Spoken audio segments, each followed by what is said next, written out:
across the UK, online and on DAB. Who has made a covenant with the night, and with the darkness he is in agreement. Uncut after-hours conversation for the up-all-night generation. The Late Night Alternative with Iain Lee on Talk Radio. We'll get you talking.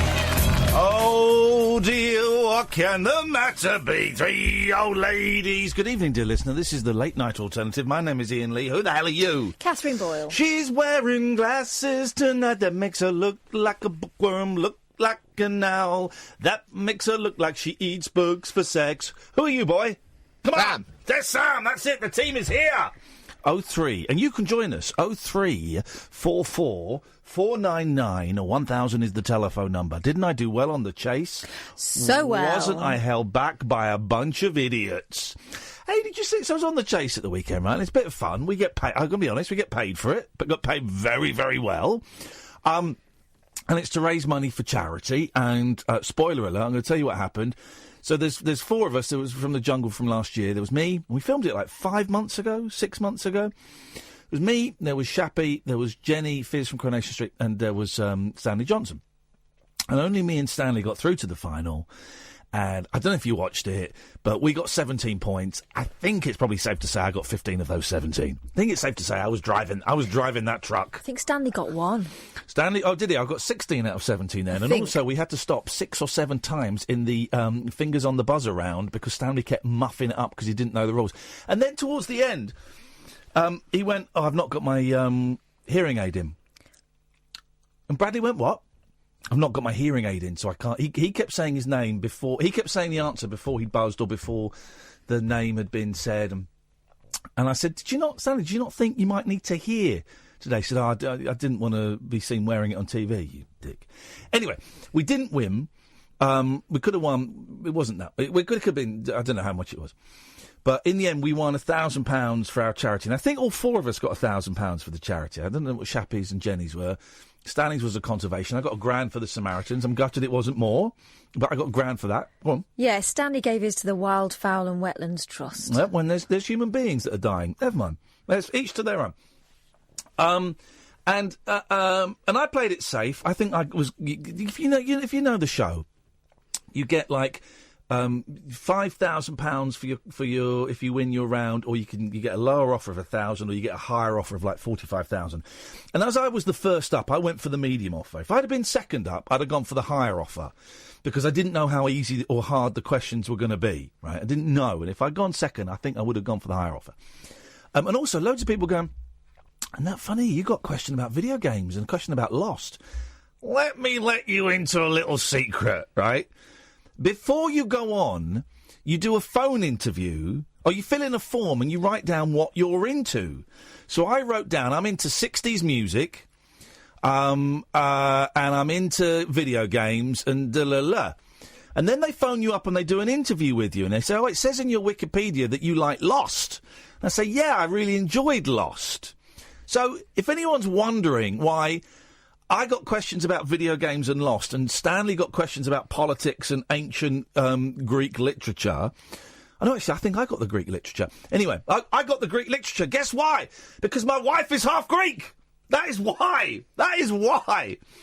It's a little bit fixed. I think we can say that. If the newspapers are still printing what I say, I think we can safely say that the celebrity chase is a little bit fixed. It's certainly me getting a question about Lost, a TV show that I did a podcast on for 5 seasons. But even so, the chaser has the advantage.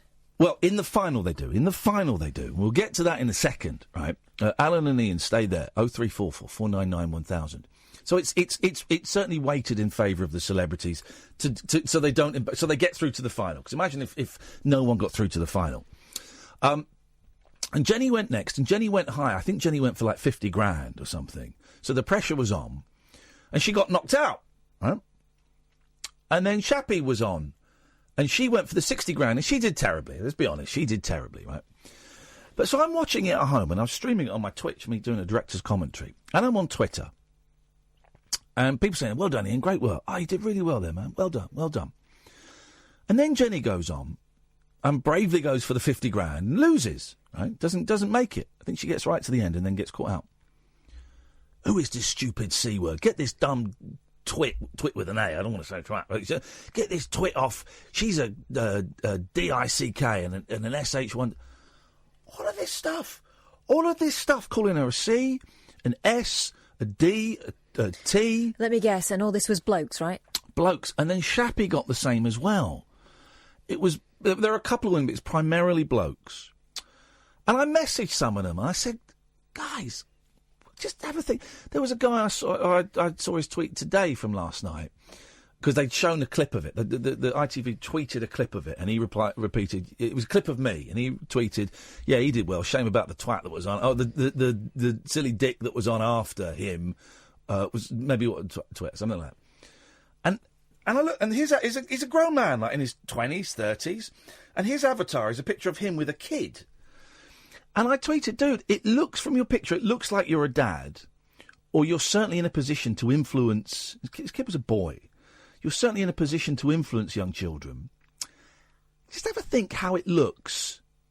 Calling a woman a twit and a dick in a public forum because she got a couple of questions wrong. Maybe delete that tweet, try and make amends, and do that lad proud. I put that "do that lad proud" in because I thought that was a little bit of a punch to the guts. He's not replied, but I just think why? I mean, Stanley was getting questions wrong. I got a couple of easy questions. I didn't actually. No, I didn't. I didn't get any questions wrong. But Stanley, I was certainly getting, and I'm no stranger to abuse on there, but it just felt that the abuse directed towards the two women was particularly aggressive. And I felt like I got like 1% of what it's like to be a woman online. Just 1%. I was just in the backdraft of the abuse that two women were getting just because they got a couple of questions wrong on a quiz. Meanwhile, Stanley was a flake all the way through it. It was terrible, wasn't it? Absolutely terrible. But they won't say anything to him because you've got to respect your elders. Yeah, exactly. Honestly, the abuse that two of my... And they... of the Jungle people... The only people I'm friends with are Shappy and Jenny and Kez. And I'm seeing Shappy next week for lunch because we were texting each other while it was on. And Jenny and I often... Jenny and I have just started WhatsApping each other recently, but I speak to her husband a lot. Me and her husband, Chris. We're great friends now. And they were saying this about my friends, calling them C's. Why would you go online and say this person's a C because they didn't know what a spider skimmer was? That was what? So, I just feel, I don't want to mansplain this to you, ladies, but I just feel I got 0.1% of what it must be like being a woman and being in the public eye, being on a social media like that. Just a tiny little glimpse of, whoa, it felt particular. He's got a picture of him with like an 8, 9, 10-year-old boy. He's setting an example of how to be a man to that kid. And his example is, do you know what? That woman got a question wrong about spider skimmers. I'm going to call her a T and a D in public. Wow, great example to set, Dad. Thanks, Dad. I was really shocked by it all. But I love doing the chase. It was a thrill. It was a gas. $1,000 for the Samaritans. Okay, that's not bad. I've forgotten it was that much, actually. I thought it was a bit less. Anyway, onwards and upwards. 0344 499 1000. Ian is on the line. Good evening, Ian. Good evening, Ian. How are you, my old chum? I'm very, very well, you little familiar. What have you got for us? Go on, do it. They're telling you to do it. Do it. Farting. I almost had a divorce over a wet and hot farting session one night. Well, hang on a minute. I don't... for those who don't know, I tweeted a few topics. One of them, when is it okay to drop your guts first time in front of your partner? I never did it in front of my wife, and look where we are now. I didn't ask for a hot and wet farting session story. Good. No, it's all related. Okay. Go on. Right. So I've been with my wife for about 18 years, right? Yes. And I drop my guts early doors because that's just how I am. I'm quite a nervous type, so it's always been there. But one family holiday, we were all in a caravan in Ladron Bay, and it was a really hot, sticky summer. Yeah. Yeah. About 4 years ago, and I'd had a chili con carne. Oh God! Do we really want to kick off the week with a wet fart story? You started it. I didn't. None of mine were wet. None of mine were wet. You take that libel back. They sounded wet. You take that libel. You can check my pants. No thanks. Every single one of those bad boys was dry. One more and I'll be able to see it. Yeah. I couldn't wear any pants, otherwise it would have been soggy. Okay, thanks very much for calling. I mean, that's, you know... what? You cast the net and that's what you call. What is your problem? Was going to phone the show, but Ian's on overdrive. Again. Can't wait until he shouts again. No! What do you mean, shout? Idiot. Idiots. Here's the thing. I can do quiet and I can do loud. I'm a man of many vocal tones. I'm the vocal Tony of the radio. Hey, thanks to everyone who came to the show in Bath on Saturday. Wasn't that a success? I'm going to say it. Best show we've ever done. I think so. It's certainly up there with the Brighton shows. But it felt more like a performance than the Brighton shows. It felt like theatre. You certainly used your space. I certainly did, didn't I? And you tried to use my space, and I said, no, we are having none of that. It was a good old show. Loads of people stuck behind afterwards to get pictures and stuff like that. We're now in possession of one of the logbooks again, at last, which is a relief, it has to be said. Sorry? That sounded like Gandalf. At last? Say, you shall not pass. You shall not. I don't know. I've never seen the film. You shall not pass. There you go. At last. It was a good show. We had a lot of fun. We got some laughs, got some tears. We had some nice tweets. That fella who pretended his name was James. I didn't realise... the serial liar... Scott.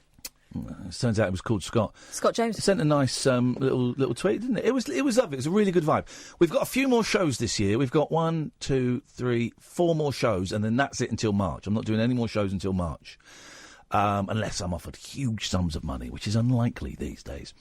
So one of those shows is sold out. The Rabbit Hole on December the 9th is sold out. But before that, on December the 9th, we're doing a games night at, between 4 and about 5:45 in the afternoon, Sunday 9th of December. Doing a games night where people bring some games and we play them. 2nd of December, I'm in Halifax hosting, it should be a really fun evening, a screening of Threads with Rhys Dinsdale. But the next one is, and I'm going to be honest, this is selling appallingly. It's going to be embarrassing. We're going to have to ask members of the audience to run around while the movie is on so it looks busy. But on Saturday, we are screening American Movie. This could very well be the very last Rabbit Hole Picture Show, because it's a lot of work. And if only 30 people are going to come, you're going to be made to feel very, very welcome, the 30 of you. Boy, oh boy, you're going to be made to feel welcome. But actually, it's a lot of work for just 30 people, is what I'm saying. So if you want to come, you can. We're showing American Movie. I had an email from Mark Borchardt, who is the star of the movie. He will not be joining us. But we'll be finding out in a couple of days whether the director of the movie will be joining us. Unlike the director of Three Identical Strangers, who was supposed to be here at 10 o'clock, and it isn't. There's a PR company saying me. So if you want to come to any of those events, this Sunday, the 25th, the Rabbit Hole Picture Show, 2 o'clock in the afternoon in King's Cross, London's King's Cross, or any of the other events, if you go to iainlee.com/event, iainlee, IAINLEE.com/event, all the details are there. Right, we're going to crack on with the show. 0344 499 1000. This is the Late Night Alternative on Talk Radio. The Late Night Alternative with Iain Lee on Talk Radio. We'll get you talking. 0344 499 1000. So I went and saw the kids tonight. I sat with them doing their maths homework. Doing the maths homework. These guys are... my boys are maths brain boxes, right? I do not know where they get it from. But then my eldest, who's 8, said, we got given like a puzzle. We get given a weekly puzzle to do. He said, and he gave it to me. He said, give it over here, son. I'll do this, no problem. Because I was doing I did some long division. They call it the bus stop method. Have you heard that? The bus stop method, because it looks like you're under a bus. Anyways, long division. Did some long division, I was all right. I mean, not massive sums. Like 1 digit and then like 4 digits. It wasn't like 3 digits. Anyway, so this is the puzzle, right? See if you can work this out. My watch... Sorry? I want a piece of paper. I'm terrible at maths. Okay, well then this is going to be great. Are you good at maths, Sam? You good at it? He's always giving a bit woo, a bit wah. My watch had stopped at 10 o'clock. In 2 minutes' time, it will be twice as many minutes short of 11 as it was past 10 o'clock 25 minutes ago. Oh, God. I've already gone. What was the correct time? And I'm sat there, and I'm telling everyone in the house, shut up, no, shut up, shut up, shut up, shut up. And then I got it, right? Then I got it. Everyone's going, no, I don't think it's that. I said, trust me, it is. And then I looked at it again, and I realised I'd read it completely wrong, and it wasn't what I thought. So shall I read it again? Mm-hmm. My watch had stopped at 10 o'clock. Mm-hmm. In 2 minutes' time, it will be twice as many minutes short of 11 as it was past 10 o'clock 25 minutes ago. What was the correct time? It's nuts, isn't it? If anyone knows, that's tonight's... here's someone who might know. Alan! Hi, boss. Last night, Friday night, Jimmy Fritton was on the phone. Sorry? Jimmy Fritton was on the phone. Who's Jimmy Fritton? Topless Darts. All right, I'll give you that. Right, Alan has to name at least one part of the show. That was Longwell Records who was telling us the dirty fart story. Was it? Dirty boy. Thought I recognised that burr. I don't believe that your Longwell Records is he says it's the second best record shop in the world. I don't believe that. I think it's going to be fourth or fifth if that's the kind of story you tell. For Alan to get on the show, he has to tell us something that was on the previous show. Well done. That he was not involved in. He was not involved in. Alan, can I run this puzzle past you? Go on. I like this as go on as though he stands a hope in hell. He go might. on, I'll have a go at this. He might be. He's got a good memory. Isn't he? My watch. I've got GCSE in maths. What grade? C. Yeah, me too. I'm crap. I did the intermediate. The intermediate GCSE. Oh, yeah. There was like an easy exam. Yeah. I think I got a B in the mocks and I got a C in the end. But I got B in the mocks, so technically a B. My watch had stopped at 10 o'clock. In 2 minutes' time, it will be twice as many minutes short of 11 as it was past 10 o'clock 25 minutes ago. What was the correct time? Is that 10 a.m. or 10 p.m.? That really doesn't make any difference whatsoever. It does, because if it's 24 hours, it'd be 2,200 hours. It's not 20. It's not a 24-hour clock. It's a normal. It's a watch. It's just a watch. Analog or digital? Yes, I'm going to say analog just to speed this along. Right, so 10 o'clock, and 25 minutes on time. I'll say 10:30. And how did you work that out? Because it was 25 minutes, times up by 2. I think I've gone wrong somewhere. Oh, hang on, I'm not plugged in. I think you might have... Are you Googling the answer? No. Catherine? No, Catherine, no! No, I'm not Googling. Not you. You don't even... I'm talking to Catherine. Cam, you cheating? I'm not cheating. I just want to know the answer, and I'm never going to get it. No, don't. No Googling. No, Google it. This is... for the computer. This is... Kath, this is the whole show tonight, I can't do it, man. This is 3 hours. Yeah, but how are we going to know when someone gets it right? I don't know. Step away from the computer, Kath. Someone will say it with sincerity, and we will trust them. Or we'll get so fed up, we'll just go, yeah, OK, it sounds right. Sure. Alan, what do you want? Well, I was ringing to tell you I got a new job today. Is it? Are you a knob polisher? No, a paper boy. Congratulations. That is congratulations. Are you delivering, let me guess, are you delivering the free papers? No, the Nationals. Oh, he's in the big leagues. Hey, that's brilliant, Alan, on a serious note. Well done. Congratulations. What time you got to get up in the morning? I've got to be at work for 7 o'clock in the morning. Hang on a minute. The papers should be through the front door by 7 o'clock, shouldn't they? What is wrong with this country? Well, the shopkeeper opens the shop at 7:30. This will be Alan first thing in the morning. That's going to be Alan. He opens the shop at 7:30. What a lazy newsagent.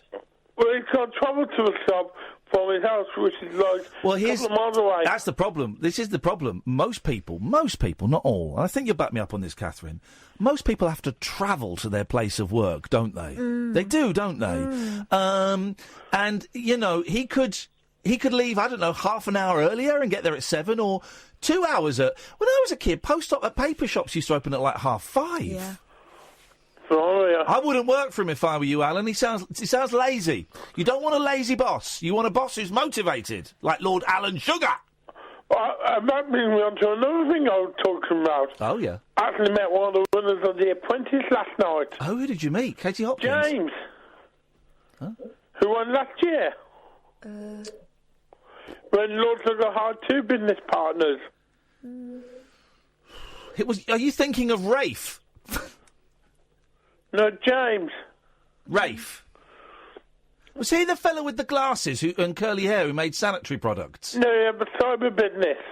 The cider business? Cyber. Cyber cider? No. .com. Register that now. Cybercider. .com. Register it now. Don't know what the idea is yet, but it's going to be huge. Cybercider.com. You get an app on your phone and you just press it and then cider comes out your phone. Yeah. Well, an apple a day keeps the doctor away. Okay, now you're just rambling like a lunatic. Thanks very much for your call. I'm going to be honest, none of the calls lined up are great. Pick 1, 3 or 4. I'm going to go...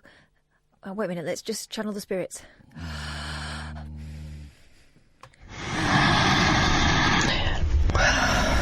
3. Good evening, G. Evening, boss. Evening, boss. Yes, what you got? I've actually got a topical question for you, one that's actually relevant for a change. Yes, sir. Bomb chicka wow. Here we go.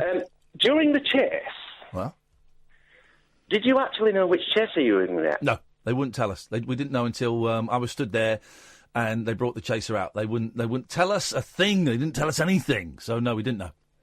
Were you happy with the chaser that you got, or would you have preferred... I would have preferred the Beast, because my mum genuinely thinks he's brilliant. I don't know if she fancies him. The Beast. My wife fancies the Beast. Yeah, but my mum... But I don't really watch... if I'm honest, I don't really watch the show, so I recognise that. I recognise that young lady, and she seemed very, very pleasant, and I thought she was fun to play against. She's a very clever woman. Yeah. She's a very, very clever woman. She was fun to play against. Any other game show that you would like to go on? I know that you won Mastermind. Yes.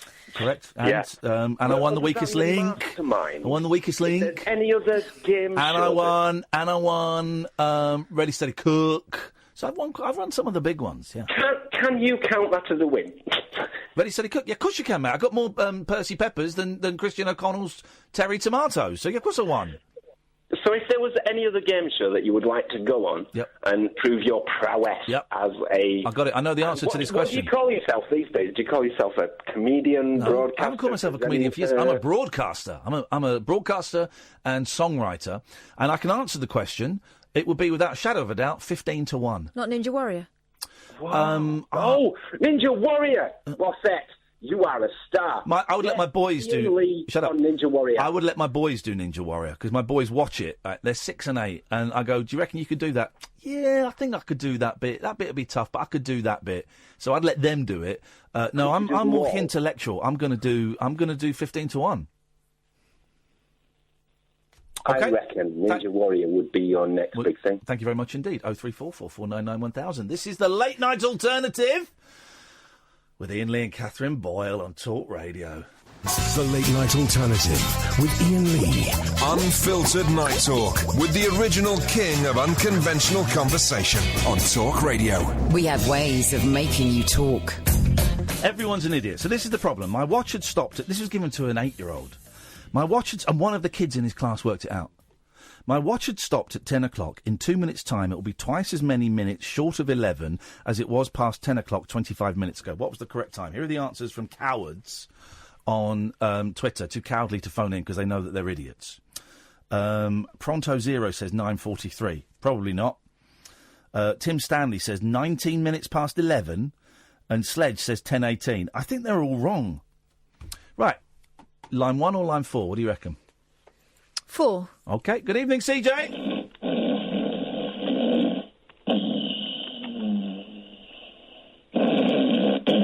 OK, it's a drunk man asleep. That leaves us with line 1. Good evening, Ken.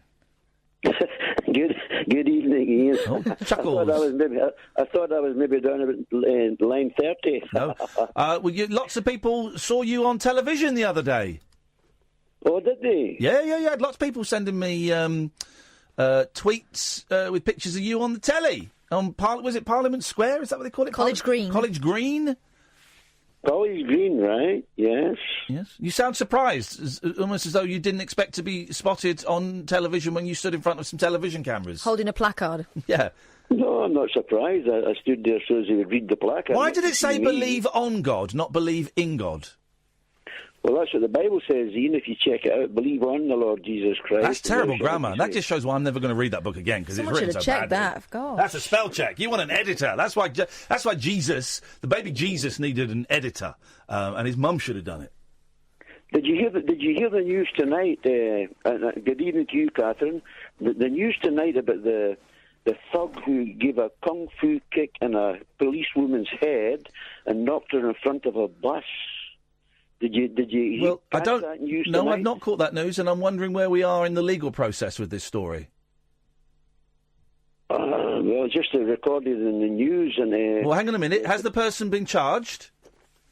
nobody's been charged. Nobody's been charged, and we can carry on talking about it. As far as I understand. And yet God allows that to happen. That's terrible. What a wicked God. But here's the thing here, Ian. The police are now suggesting that the policemen should turn away from violence. However, in my opinion, just my opinion, yes. I believe that every policeman and policewoman should have a taser, at least a taser. Wow, this is coming from a Christian. We should taser people? That would be good, because remember when they tasered that blind man because he had a white stick and they thought it was a samurai sword? You know, it was a sad situation. Yeah, but it's got to be. It's worth the risk. It's worth the risk, isn't it? Zap. But listen, it's worth the risk. Actually, if you read the Bible in Romans chapter 13, God actually, as you know, I don't. God actually tasered people. God has ordained. How could God allow someone to do a kung fu kick on a police officer's head? How could your God allow that in front of a bus? How could your God allow that? How could your God allow babies to die of cancer? How can your God, or anybody's God of any faith, whether it be Jewish or Christian or Muslim or whatever, how could any God let babies drown? How could any God let kids get knocked off their bikes and die? How could any God allow that? Well, that is a very philosophical question, but the answer is God allows these things to happen. Well, I don't like your God then. I don't like your God then. If your God allows babies to drown, if your God allows young women to be knocked off their bikes and left in comas for months before they turn off the life support machine, if your God allows my mum to spend years in misery and pain with MS, then I don't like your God. I don't like the Islamic God. I don't like the Jew. I don't like any of the gods if that's what they allow. I'm afraid. I don't like them. God allows you, for example, to choose to go to hell if you want. Do you know what? If the choice is to go up and meet God, who sounds like an absolute a-hole, or go to hell, I'm going to choose hell, because I don't be held responsible for my actions when I confront a God who's made my mother's life a misery, who kills babies. I don't want to meet that God. He sounds horrible. Absolutely horrible. I want you to go to hell. I want to go to hell. I don't want to meet your God, Ken. He sounds horrible. He's mean. I'm not going to kneel down and kiss the toes of someone who murders babies. Why would I do that? No thanks. Jesus died for you, Ian. Good. He died for your sins. I don't believe the fairy story you're spouting. I don't want to meet your God that is a vicious torturer. I don't want to meet... No, I'm going to the other place, mate. I'm not going to kiss the feet of someone who is a torturer and a murderer. Sorry, Ken, ain't going to happen.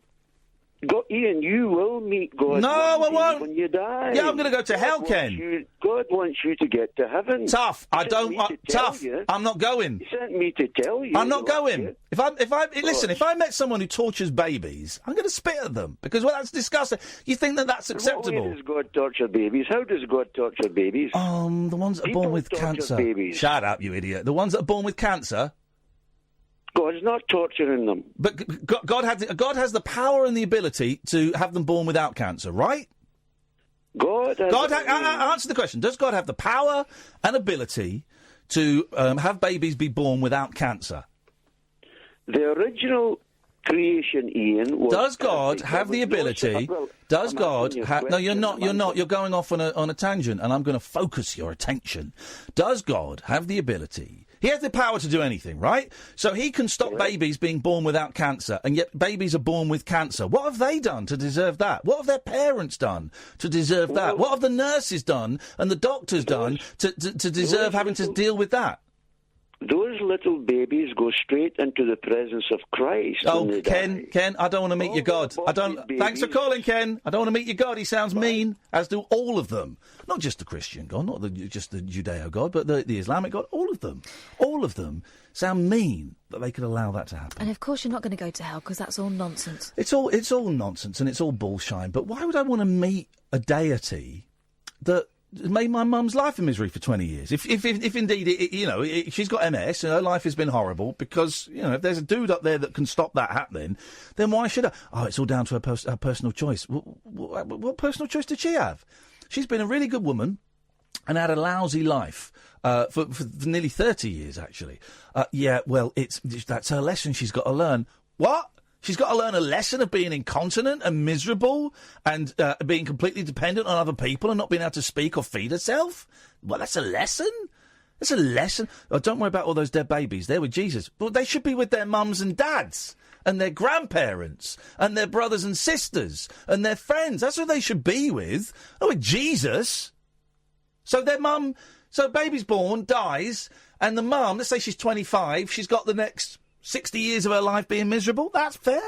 It's a lesson she's got to learn. Oh, get stuffed. She'll go to heaven. Get stuffed. Listen, this isn't a rant against Christianity. It's a rant against all of them. All of them. All of them. All of them. And I know it's a slightly simplistic sixth form argument, and I don't really have a problem with religion at all. Each to their own. If you want to follow that, that's groovy, man. Don't work for me. I tried it. It didn't work. But if you want to follow that, that's great. But then don't come on and spout bullshine like Ken does every single night. It's exhausting. It's exhausting. Same as if we had an Islamic dude that would come on every single night and spout. It's just exhausting. It's not anti-Christian. Ken will see it. It's not anti-religion. It's just if you're going to phone up and spout bullshine to me, I'm going to call you out on it. Okay? Anyway, peace and love. I don't think you could ever be Christian enough, even if you did convert to Ken, because no one can be as holy as Ken. No, he's talking rubbish. Good evening, Barney. Hello. Hi, Barney. Is 25 minutes and 20 seconds to 11 o'clock the answer you're looking for by any chance? My watch had stopped at 10 o'clock. In 10 minutes... No, hang on. Let's get the numbers right. My watch had stopped at 10 o'clock. In 2 minutes' time, it will be twice as many minutes short of 11 as it was past 10 o'clock 25 minutes ago. What was the correct time? So what do you say? 25 minutes and 20 seconds to 11 o'clock. So that's 10:35. And how many seconds? 40 then. 10:35 and 40 seconds. No, it would be 10:34 and... Oh, yeah, right, thank you. OK, we've got a blooming maths genius on the line here. How have you got that? Obviously, having... Obviously? Double... It's obviously, there's an hour-long period, and there's a 25-minute chunk in that. Yeah. If you take that away, you've got 35 minutes, and obviously from the end of the 25-minute period up until 11 o'clock... Well, you've not factored in the bit in 2 minutes' time. Yeah, I have, because Because it will be 23 minutes and 20 seconds to 11 if you're doing it the first bit, and then that's 2 minutes after 25 minutes and 20 seconds to 11 o'clock. Sam works here. Apparently, I just thought it was like he bought a season ticket. But he said, "Sam, come on, because you disagree. You've just typed up a different answer on my screen." Yeah. So we've got here from Barney. 10:34 and 40 seconds. What have you said? I say it's 10:36. And why do you say that? Because in 2 minutes' time, it's 10:38, which would make it 22 minutes to 11. Right. Yeah. Yeah, okay. Sure. And if you go 36 take 25, that's 11 minutes past 10. Okay. Maybe I should have said at the beginning of this conversation, I don't have the answer. I'm pretty sure that's... Wait, 30... Wait, what did you say? 22... You know what I'm going to say? I'm right. I know I'm right. But I'm just... If it's 22... The arrogance of youth. I don't think it would have spare seconds for an 8-year-old's question. But if it's 30... If you take... But if it's 25 But well, can I give you my working out? Yeah, please do. Because this did my head in when I should have been spending time with my kids, and I'm just sat there huffing and puffing. Go on. Well, from 10 o'clock, there's 11 minutes and 40 seconds, and then there's 25-minute period, and then there's double 11 minutes and 40 seconds, which is 23 minutes and 20 seconds. Yeah. And adding 23 minutes and 20 seconds onto 11 minutes and 40 seconds is should be 30.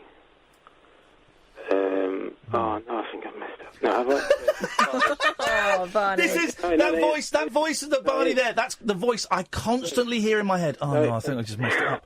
Go on. No, it does add up to 35. Yeah, 35 divided by 3 is 11 minutes and 40 seconds. And 35 plus 25 is 1 hour, so it does. Yeah, it's 11 minutes and 40 seconds, and then 25 minutes. I'm getting a lot of people. I'm getting 2 people say 10:36.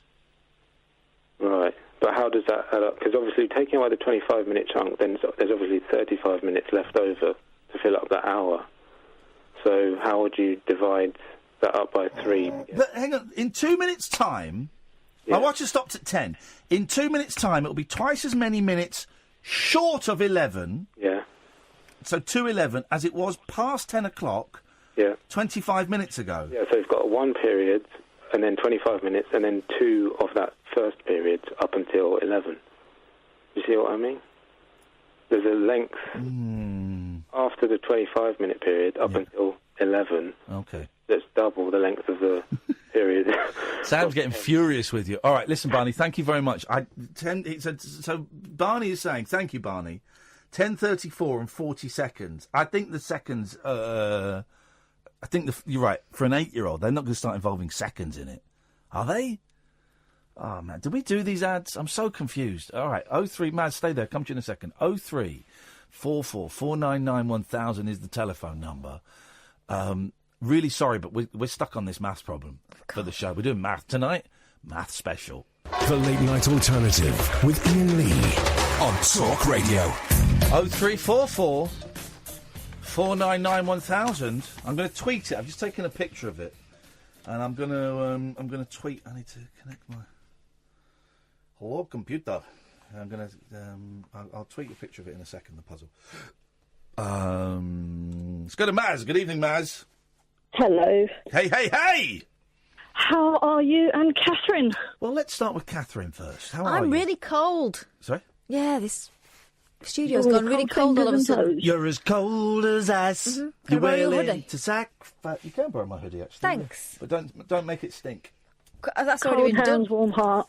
There we go. Yeah. Cold hands, cold ass. Oh, all right then. Listen, I've been thinking. This is what I've been thinking about the show, right? Yeah. It's got very, very lavatorial recently. It really is sunk in the gutter. Oh yeah. So I want to make this show a little bit more mature, a little bit stay at you, flipping heck. I want to make the show cleaner, more grown up, more family friendly. Okay. Oh, you're an idiot. I should probably cut the call now then. Oh, well, I tell after this call then. So go on. What have you got for us, Maz? Well, I was just mainly phoning up about that maths problem. It's not really that hard. Sorry. You're dead after school, Maz, you swat. Go on then. With maths is probably the only subject I was actually any good at. Go on. Well, obviously between 10 and 11 there's 60 minutes. All right, well, hang on a bit. Don't patronise us, love. We know this stuff. No, this is my level. I don't want you moaning that I haven't broken it down enough and I've cheated in some way. You've got to show your workings. We all know this. Exactly. Go on. And then you worry about the 2-minute difference that it talks about, and you take that away from the 60 minutes. That leaves you with 58. Hang on a minute. Hang on a minute. Why are you just taking 2 minutes off of 60 straight away? Because you mentioned something about 2-minute difference. My watch had stopped at 10 o'clock. In 2 minutes' time, it will be twice as many minutes short of 11 as it was past 10 o'clock 25 minutes ago. What was the correct time? Yes. You're just taking 2 minutes randomly off. Okay. No, you've mentioned about in 2 minutes' time. Yeah. So you take those 2 minutes off of the 60 minutes in the hour. That leaves you with 58. Right. And then you got, what was that 25 past bit again? I don't know, mate. You claim to know it. wrote You down said the it was. numbers. You said it was easy, Maz, and now you're struggling. No, I'm not struggling. I only bothered to write down the numbers. I didn't write down the full sentence. All right, right. So what do you need from me? So whatever part was to do with the 25 minutes. So you have your 58, and then you take the 25 minutes from that. That leaves you with 33. Mark is messaging me saying 46 minutes and 20 seconds. No, it's 10:36. G is saying Anyway. it's 10:37. Why should we trust you? I'm about to tell you if you let me finish. All right. So then you got your 33 at the end. Yeah. And now you've already stated that it's twice as many minutes to the hour of 11 as it was from the hour of 10. So you have to Might as well divide. be speaking Chinese to me, for all I'm taking in of this. Well, you have to divide the 33 into 3 because you want 3/3 essentially. Then you give 2/3 from the 11 and 1/3. Is this a prank call? This could be a prank call, right? Someone just saying stuff. It's like doing a magic trick to a dog. I'm just sat there going, Yeah, but you know what I really want to say? Yeah. Correct. Let's no, move on. whoa! Don't put your hand. No! Don't put your hands in the sleeve holes like that. You're stretching. That's a new. won't. No. I've got Seriously, tiny wrists. Seriously, don't. No. I forbid you to do that. I've literally just bought that hoodie. Do not. What she's doing? She's got her hands going in the other sleeves. Yeah, but No. I've bought that. You know, I bought that last week. You put it in the pocket. You've stretched the edges are stretching. I've worn that 5 times. If you ruin it, I will be furious. You're a giant. Don't pull it. You are pulling it. Don't touch it. Just showing you. Don't touch it. Just showing you. No, don't show me. Put your hands in your pockets. I'm not even joking. Oh, do now. you know what? Take it off. Take it off. Take it off. Turn the heating up for the poor lady. Come on now. No, when she's doing the show, she can have it as hot as she wants. When I'm driving, listen, I'm driving this truck. I'm in charge of the music, and I'm in charge of the not the AV. That's audio visual. AC. I see. So no, you will not be stretching. Serious points off you. You will not be. We're not on the TV show 4 in a bed. You can't take points off me. Yeah, I'm deducting 20 quid for that. You can't deduct 20 quid because I don't want you to stretch the sleeves. Spiritual cash, mate. Of Spiritual cash. My hoodie. I wasn't stretching it. Anyway, Maz, please get to the point of this before I kill everybody. Now you've made me lose my train of thought. Oh, it's not as easy as you thought, is it, Maz? Not as easy. Comes on with the big guns. Wow, this is easy, man. This problem is easy. And then couldn't do it. Sam, I'm not accepting your answer. I'm afraid I'm not accepting that. Sam, it's good enough for me. Well, because I demand perfection. Apparently. In sleeves, at least. Yes. Well, yeah, I do. I've had that. That's the worst. I wasn't even stretching it. You put your hands up the opposite sleeve and you sat there like that. And what you're going to do over time is you're going to waggle. No. You're going to waggle. And then I'm going to get it. I'm going to have bandy sleeves that won't close around my wrists. And they'll be like, well, that was a waste of money. I was not going to wind the bobbin up.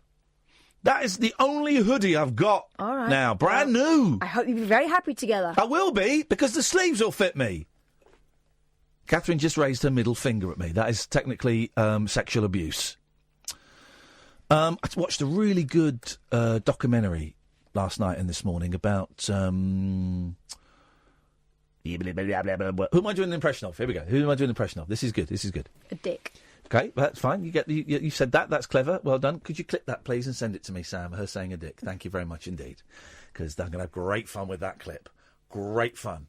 You hungry, Kath? What do you want? A dick. Ooh. What do you want for Christmas, Kath? A dick. You're screwed. You've just signed your own death warrant. Yeah, except I edit the podcast. So what? No one listens to that. Okay. No one listens to the show. So, who am I doing an impression of? Jeff Goldblum. No, Robin Williams. Do it again? I'm having fun. I'm just feeling a bit loose tonight. Watched a great documentary about Robin Williams. And I've never seen Mrs. Doubtfire. No. Started watching a Christmas film with my youngest, Deck the Halls, with the wee man, Danny DeVito, and the guy that ran over somebody in Ireland, killed them, Matthew Broderick. And watching it, thinking, this will be a fun Christmas movie. Like, in the first 10 minutes, there are a lot of big booby jokes. A lot of big booby jokes.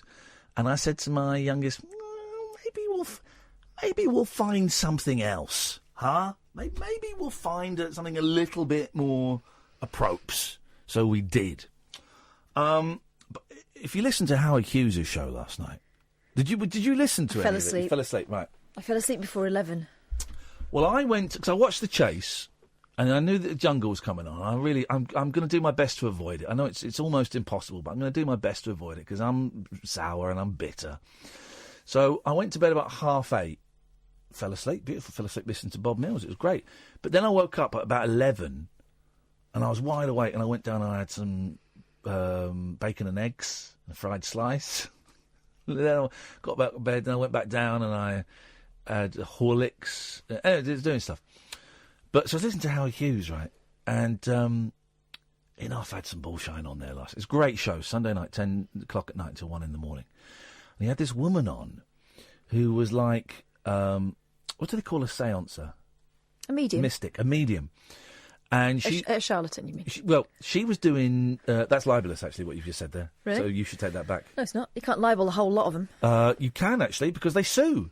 You know they sue. You know one of them sued. Yeah, big because time. they were specifically libelled. Well, you specifically libelled her. No, all of them.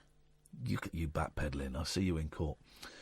And she was talking about how they'd done this retreat for Ouija people in England, right?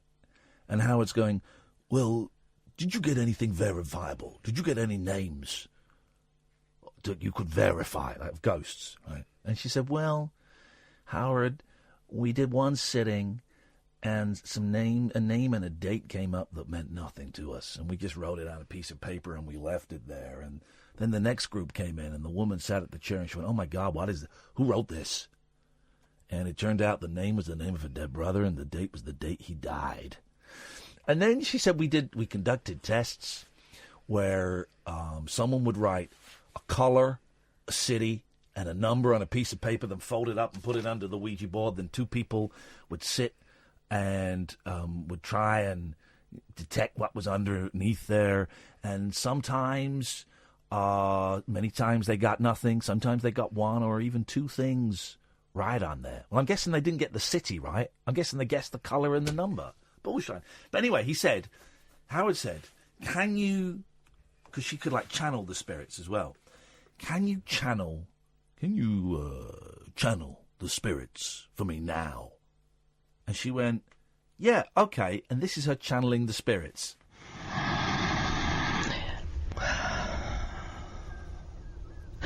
Hello there. We're happy to be here with you this evening. We know that you're talking to Cad about her time here in the UK. She's very happy to be here with you, and she says that this vibration here is shifting and changing in this country in a great way. Brexit. What's All right. happening here is that people are awakening, but you're not seeing it just here. We saw it at the event that Karen was just attending, but we're seeing it actually internationally. And what's happening here, even in the studio as we speak, is that people are awakening as they hear this, but also awakening. Yes. So the spirits are telling us what Karen thinks. Yes. Awakening to their own inner truths. And so what I want to say about Matt and about the one you call... Matt is the producer. Oh, and there we go. And this is I've stopped at the best bit. The one you call... Howard Hughes. The one you call Howard Hughes. Who also resided in the country of the USA, is that they have some challenges that have pushed them into their greatness. And especially Howard, but Matt right now, too, is making some major decisions. But we say you can do this long as you go into the vibration of what you believe to be true. And you know the truth, Matt. I know you do. And so we are here to tell you that you should trust that. Now, we want to tell everybody out there that you, out there listening to this, have the ability to reach inside the expanses of yourself and find the grand universe within you. That grand universe within you is what allows you to find in your life what it is you desire. The year 2019 for everybody is a time of greater awakening than For you had in everybody, wow. 2018. That's specific. You will be shaken up to the core, and this is for everybody in this whole global consciousness. But when you go through this shift and change, you shall find that it will be a quickening and awakening, and this is for everybody that's listening right now. Wow, she was actually speaking with a spirit voice. Incredible scenes. More on that after this. Across the UK, online and on DAB. Take a far-out trip into the twilight zone of late-night radio with Ian Unmissable late-night radio with the original king of unconventional conversation.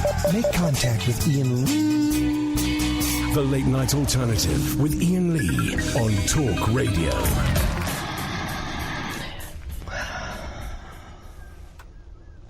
Hello there. We're happy to be here with you this evening. We know that you're talking to Cad about her time here in the UK. She's very happy to be here with you, and she says that this vibration here is shifting and changing in this country in a great way. What's happening here is that people are awakening, but you're not seeing it just here. We saw it at the event that Karen was just attending, but we're seeing it actually internationally. And what's happening here, even in the studio as we speak, is that people are awakening as they hear this, but also awakening to their own inner truths. And so what I want to say about Matt and about the one you call Howard Hughes, who also resided in the country of the USA, is that they have some challenges that have pushed them into their greatness. And especially Howard, but Matt right now too is making some major decisions. But we say you can do this as long as you go into the vibration of what you believe to be true. And you know the truth, Matt. I know you do. And so we are here to tell you that you should trust that.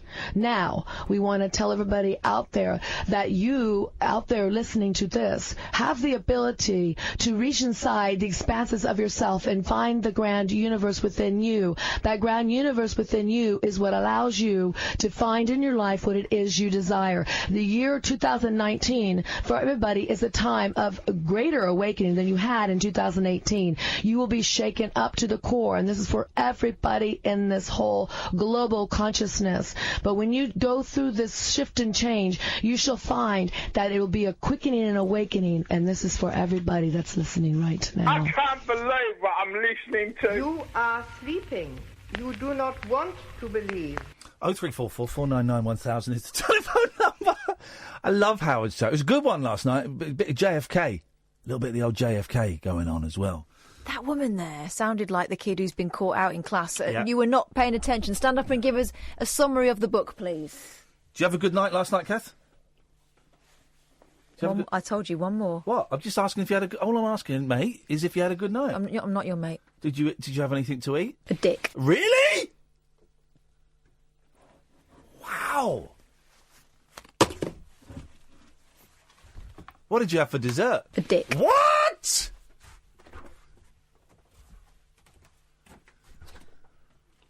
What do you want for Christmas? A dick. What?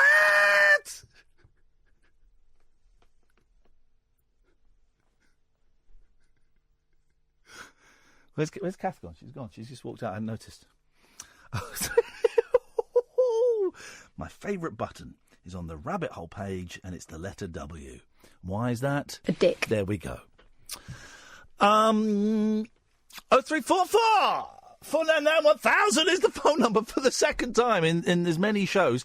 Katherine has walked out of the studio and has behaved, and I can only apologise for her outrageous behaviour. Let's speak to James, though. James is going to make it cool. Good evening, James. Hi. Hi. I'm not sure who I'm talking to, though.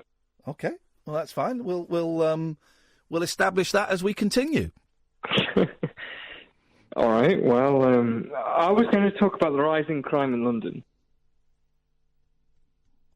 And where do you live? Derbyshire. What's it got to do with you? Oh, well, Britain is a small country. Oh, it's not. It's huge. You tried walking it? It's more than Switzerland. Okay, it's bigger than... I don't know, it's a big place. Why are you worried about the violence in London? Clearly. Are you not? I don't live in London, so no. And no, I'm not, even when I did live in London, I didn't worry about it. Wow, really? Wow. Ooh, okay, so let's say I am... But why are you worried about it, man? If we listen, there's so many things. If we worried about all of them, we wouldn't leave our front doors, would we? How about I want to know why it's risen from, why it's spiked, why violent crime has spiked since 2016 in London. Well, you don't really want to know that. How about I do? How about you telling me what benefit it would be to you if you knew the answer to that question? If I knew the answer to that question, it would, How would it improve your life knowing the answer to that question about why violent crime has spiked? What would you do differently if you had the answer to that? Well, it may say whether I want to stay in this country or whether I want to move country. No, it wouldn't. So the answer to the question, why has violent crime spiked in London, a place that... How many hundreds of miles away are you from London? I don't know. I don't care. Okay, so you're in Derbyshire. You're in Derbyshire. No, it is. No. I started this call by saying that Britain is a tiny country. No, you didn't. To any other country. You didn't. Yes, that's what I said. That's not how you started this call. Yeah, because the rise in violence in London. Nope, that's not how you started this call. Okay, how did I start it? You started it by saying, I don't know who I'm talking to. Well, okay. All right, that could help. Who am I talking to? Well, we might establish that as the conversation continues. That's not important right now. Let's do that. What's really worrying you? You're not going to move out of the country because there's a spike in violent crime in London. Oh, of course I will. Of course I will. Where are you going to go? Switzerland. Zurich. Do you speak the lingo? What do they speak there? German? I have the money where I don't need to do that. Ah, so arrogant as well as stupid. I don't need to be arrogant. I have the money. I've already been in Zurich before. I've had a... You've never been to Zurich in your life. Oh, wow, really? You have never been to Zurich in your life. I've had surgery in Zurich in 2015. I can show you the papers. You've never... I'd like to see the papers, yeah. Yeah, please send me your email address. We can do this. Iain@iainlee.com. All right, we can do this, my friend. We can do this. What did you have surgery on? Jaw surgery. Okay, what was wrong with your jaw? Kept moving too much? Too far. Bullshit was coming out of it? Wow. Yeah. Do you know who you're talking to yet? No. Right. Well, you're a double idiot. Shall I tell you why? Oh, wow. Okay. Shall I tell you why you're a double idiot and why you're the most unobservant person I've ever spoken to? Shall I tell you why? Oh, my goodness me. Yeah. Shall I tell you why you're a double idiot and the most unobservant person I've ever spoken to? Carry on, please, yes. Okay, make sure you're listening this time. I told you my name. I told you my first name twice and I told you my surname once. Yeah, is it not? I didn't recognise it, by the way. I said it. I said my first name twice. Yeah, but I didn't recognise it. It doesn't matter. When people tell me their names, if I don't recognise it, I still register it. I don't recognise... I don't know who you are either, so what? Righty-ho. I don't know.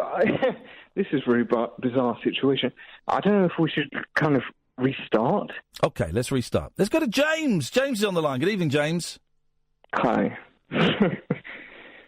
So, if we're going to talk about the rise in crime in London, are we? I think that Theresa...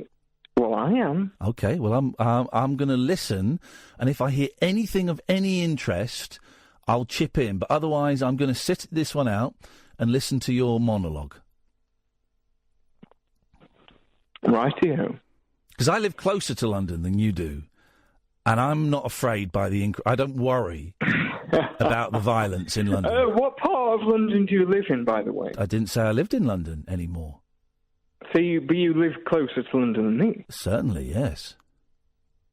But you're not afraid of the rising crime in London? No, I'm not afraid of the rising crime in London. So you don't live in London? Well, just to make things clear, you don't actually live in London. I do not live in London anymore. So you, of course, you're not afraid of the rising crime in London. Well, no.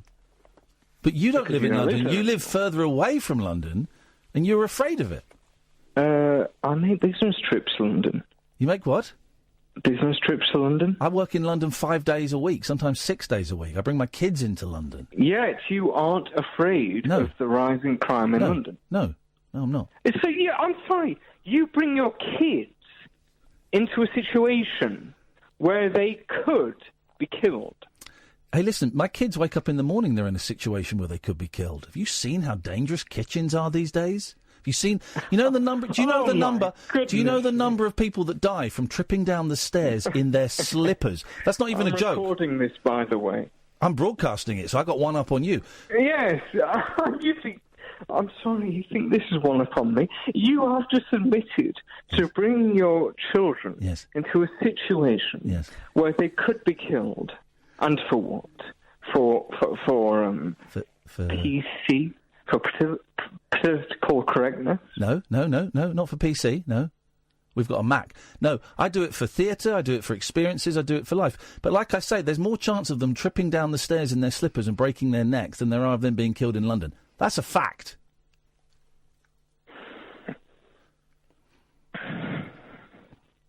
It could well be. It could well be. So what exactly are you scared of? Are you scared of... let's try and narrow this down. Because I've got an idea, but don't want to do you a disservice. Are you scared of Islamic jihadis? Yeah, of course. As a gay male, I am. Okay.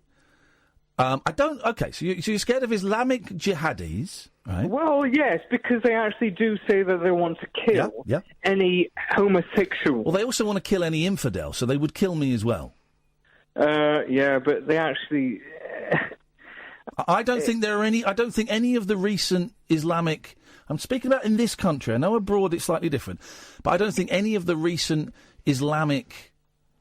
terrorist atrocities in this country have been targeted at the gay community. I think the last that's true kind of targeted bomb towards the gays was the one in Soho, like in the 80s or the 90s, the Duncan pub or something it was called. That was the last one.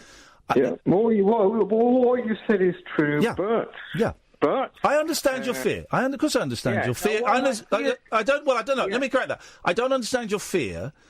No, I'll leave it there. I don't understand your fear, but I'm aware it's slightly different for you as a gay man versus me as a heterosexual man. Well, my fear comes from the poll from Channel 4 that said that came from the British Muslim community that said that 52%. Well, you already know this poll, surely. No, I don't. 52%. I don't watch TV news. Because it's made to scare people. It's made to scare. Well, it was from the Guardian. Okay, well it was all made to scare people. All right. Well, 52% of the British Muslim community said that homosexuals not only should be they weren't only on board with gay marriage, that homosexuals. But loads of people who aren't Muslims aren't on board with gay marriage. I'm wondering why you are supporting bigotry towards my sexuality. Well, you carry on wondering that, and then when you wonder something that actually makes sense, I'll answer it. There are loads of people who aren't Muslims who are... really? Yeah. There are loads of people who aren't Muslims who are anti-gay. Of course there are. And anti-gay marriage. And I experienced that, of course. Of course you have, and I'm sorry you have. No one should experience that. But that is nowhere near 52% of the population. And I'm wondering why you are supporting this bigoted view against the way I was born, the intrinsic way I was born. What's really going on? What's happened to you today? Something's happened to you today, hasn't it, James? Excuse me? I'm wondering... Really? This is extraordinary. That I have to actually fight for my right to exist. on a radio station in Britain in 2008. No one has a right to be. No one has a right to be. I'm sure the paper. No one has a field day. No one has a Don't right. Don't you worry. Okay. Don't you worry. I'm not worried. I'm not worried about you. You're drunk and you'll forget this in the morning. But no one has a right to be on a radio station. Excuse me. I'm drunk because I want to fight for my right to exist. Okay, now you're just rambling. No one has the right to be on a radio station. Yes, you are. You're rambling. No one has the right to be on a radio station. It's a privilege. Wow. You are privileged. It's not a privilege, of course it's not. No, I completely agree with that. Yes, well, you just contradicted what I said and said you completely agreed with me. It's a privilege for you to be on this radio station. Yeah? Yeah, it's not a right. No, of course not. Okay. You don't think that I have a right to exist, clearly. Okay. Well, again, when you say something, I tell you what, I'll only respond to the sensible things that you say, okay? I've got a question for you. I've got a question for you, and you're going to hate me for it, but it's a really important question that you may not answer tonight. You may not answer to me ever, but I think it's going to plant a seed in your head, and it's going to bring something up for you either tonight or tomorrow or maybe next month or next year. Okay? May I ask you this question that might sound impertinent, but it's said with love. Okay? Okay. Why do you hate yourself so much? Wow. I don't.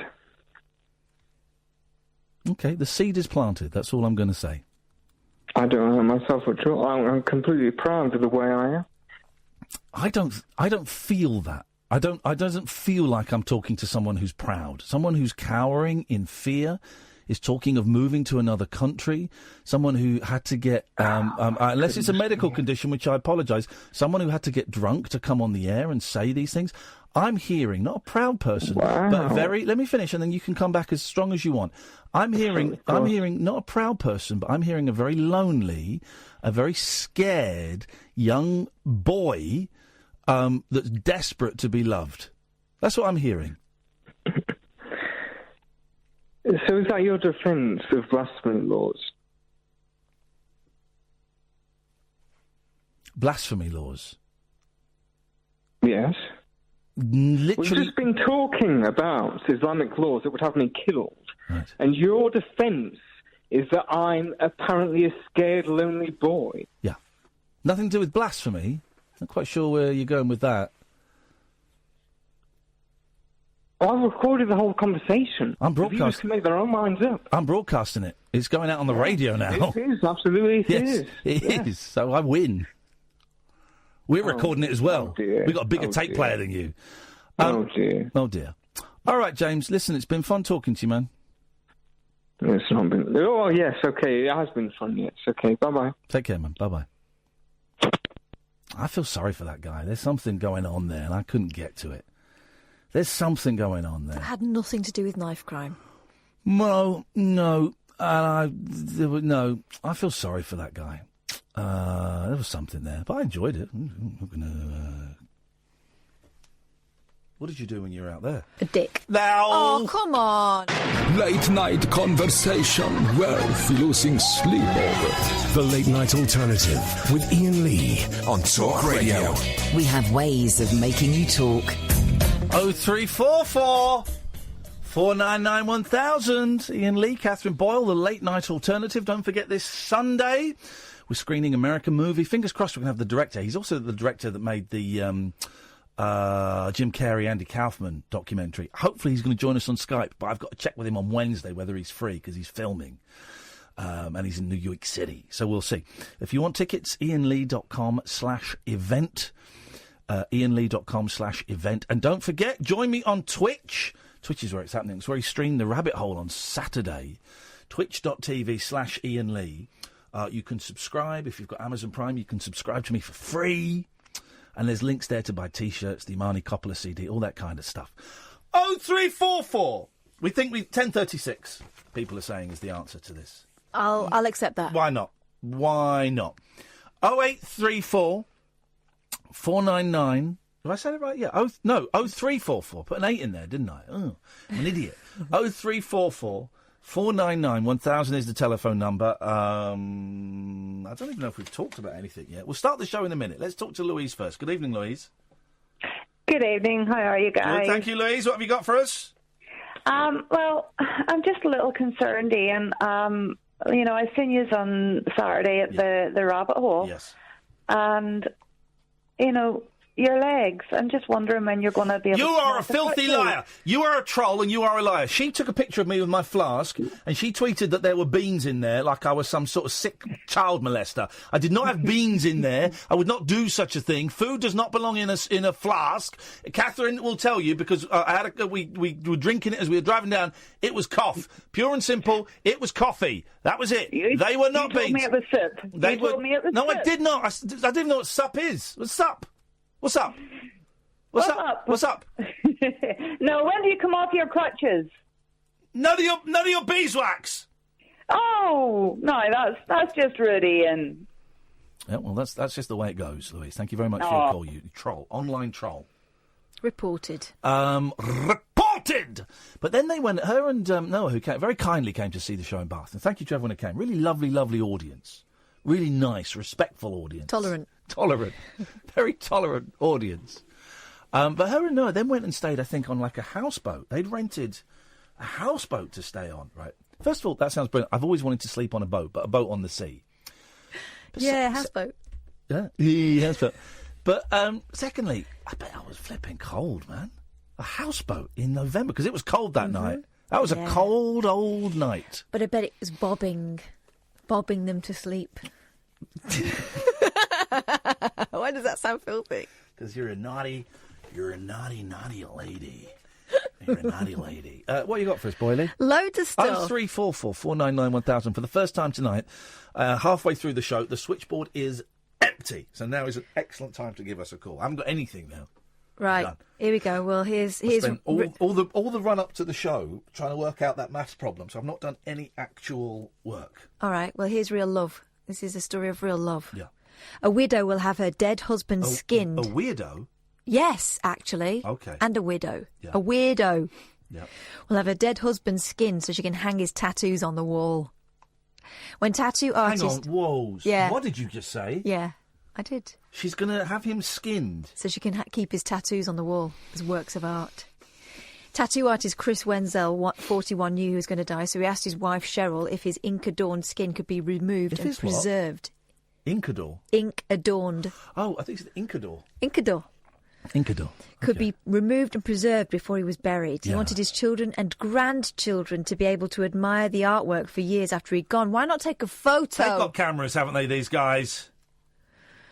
You can hang a picture on the wall. A tattoo is something that has been done for hundreds of years. It's just preserving it. Yeah, I suppose so. They used to do that in, I'm going to say Aztec times. I bet they did that in Aztec times. They did all kinds of things in Aztec times I wouldn't do now. Yeah, well, Quetzalcoatl. Yes, like eating beans, rice and beans for a whole season. I do that now. God, you've been doing it tonight. I do that now. What other Aztec gods can we think of? Quetzalcoatl. Well, Ramesses was Greek. Oh, was Egyptian. Well, Montezuma was the emperor, but he's also a living god, wasn't he? I used to know loads of the Aztec gods. I thought they were fascinating. Quetzalcoatl is the only one we got, guys. Okay, carry on. As you were. According to CTV Saskatoon, he'd been diagnosed with ulcerative colitis, a disease that causes a fast or irregular heartbeat, and died in his sleep in October after complaining of chest pains. His devoted wife discovered a family business in the US that specialises in preserving tattoos of the dead. Specialises? That's all its business. Kyle Sherwood, who runs the company with his dad, told CTV Saskatoon, tattoos, tell a story about a person. By the way, as soon as you finish reading this story, try and get Kyle on the show. I want to speak to Kyle Sherwood. Yeah, I want to speak to this guy. Hasn't mentioned the name of the company, that's the problem. Well, I don't know. There's a thing called... what's the app I've got on my phone now where you type something in and... There's quite a lot of Kyle Sherwoods before you start being sarcastic. No, there's an app and you type in... what's it called? A dick. No, it's not. Google. That's it. Google. And if you type in... A dick. No, Kyle Sherwood into Google. Don't type in that, for goodness sake. Type in Kyle Sherwood into Google and tattoo. That will narrow it. Yes, man. Oh, I can't even look at her now. Oh, she's got... Keep talking, I dare you. I can't look at her. She's really... Oh! If you Google... A dick. No! I'm going to turn round. Please don't be looking at me. Oh! If you Google Carl Sherwood and tattoos, then you just might find something. Continue with your story, please. I'm enjoying it. Please don't look at me. Please don't look at me. Come on. It's a bit of fun. It's a little bit of band. It's Late Night Band. Thinking of changing the show's title to Late Night Bands. Oh, my God. With Iain and Kathy. Just snazz it up. It makes it feel a bit like pops like Virgin or... So my name's not Kathy? Oh, it don't matter. Late Night Bands with Iain and Kathy. Coming at you. I'm going to come at you in a minute. I'll karate chop you in the windpipe. I'm not even joking, mate. Okay, let's have the rest of this story before you Google Carl Sherwood. I'm not Googling it. I'll Google it then, you dick. Kyle. Go on, carry on. Nope. Tattoo. Found him. Have you? Let's have a look. That's none of your business. Oh, let me see, though.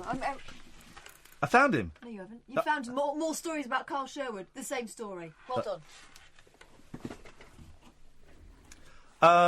I found the name of the company. Why don't you give him a ring? Okay, fine. Go on then. 001. Oh, Watch this. They'll be closed. Oh, I can't.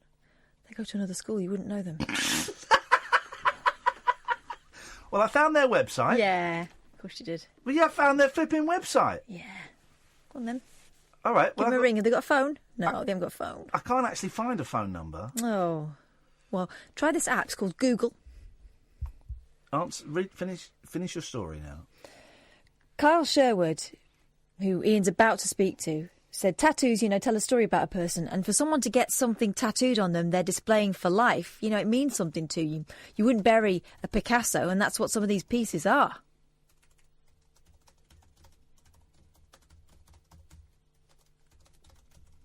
I've got it here, savemyink.tattoo. Yeah, and the phone number's not on that website, mate. Well, there's a contact thing. You writing that now? I'm going to their Facebook page. Carry on reading the story. Right, forget it. Go to Paul. Evening, Paul. Hello, Ian. Hello, Kath. Bit tense here, Paul, if I'm honest.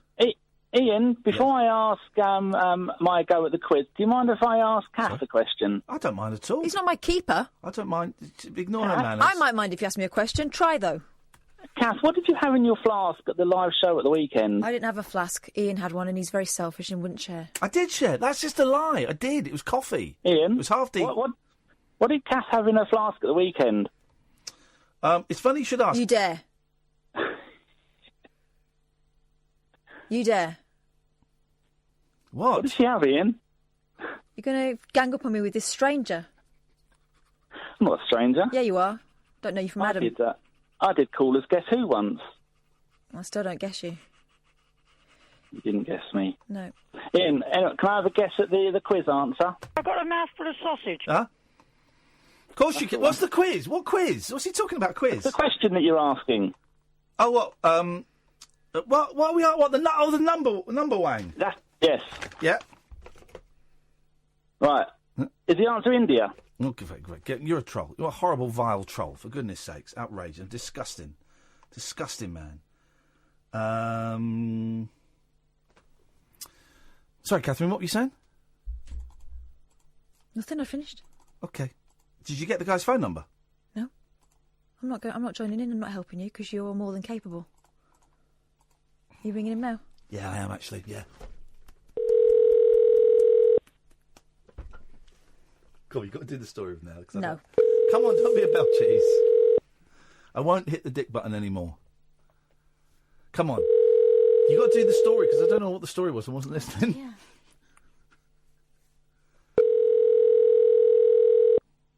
Come on, man. Answer the freaking phone.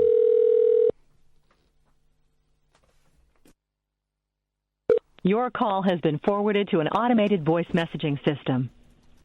3 3. Whoa! 0, Hey! We'll try it again in a bit. When you've finished recording, you may hang up or press 1 for more options. Hello, Save My Ink Forever. This is Iain Lee and Katherine Boyle, calling from the UK. We're on Talk Radio right now. If you want to listen to prove that we're legit and not just freaks, well, it doesn't actually narrow it down that much. You can go to talkradio.co.uk, talkradio.co.uk. We're on the air now, and we're reading the story. Well, we're reading a story about what you guys do, and I'm kind of sat here scratching my head. It sounds weird, it sounds bizarre, it sounds fascinating. And we'd love to have a chat. I will give you a call in about 5 minutes or so. All right, thanks a lot, man. Cheers, bye. So I think this is what they do. This is what they do the whole time. Is they remove tattoos. So it's the flesh. They've got to flay someone. Flay. That's it, isn't it? That is it. That's what they do. He's just read that. I've just typed in a message on Facebook, and he's just seen it. So maybe our number probably came through as withheld, and he says he hasn't got very good reception in the store, but we will try and get them on. As I get older, I soften to tattoos. I used to be very anti-body art, but as I get older, I think I could carry off a tat. I think I could do a tat. A little thing there on my wrist. Oh God, why bother? Sorry? Why bother? What do you mean? Well, why bother? I'll draw one on for you if you want. He gave me the wrong number. Oh. I don't want to draw. Okay, well, let's draw something on as a practice. There's one there. I know exactly what I'm going to draw. Oh no! I know exactly what you're going to draw. A dick. No. Not letting you anywhere near me. All right, let's try this guy's number now. What is it? 001. Yeah. Now he's giving me the right number. Give me the right hump as well. This poor person is gonna wonder why did I get left a message about a radio show with some assholes?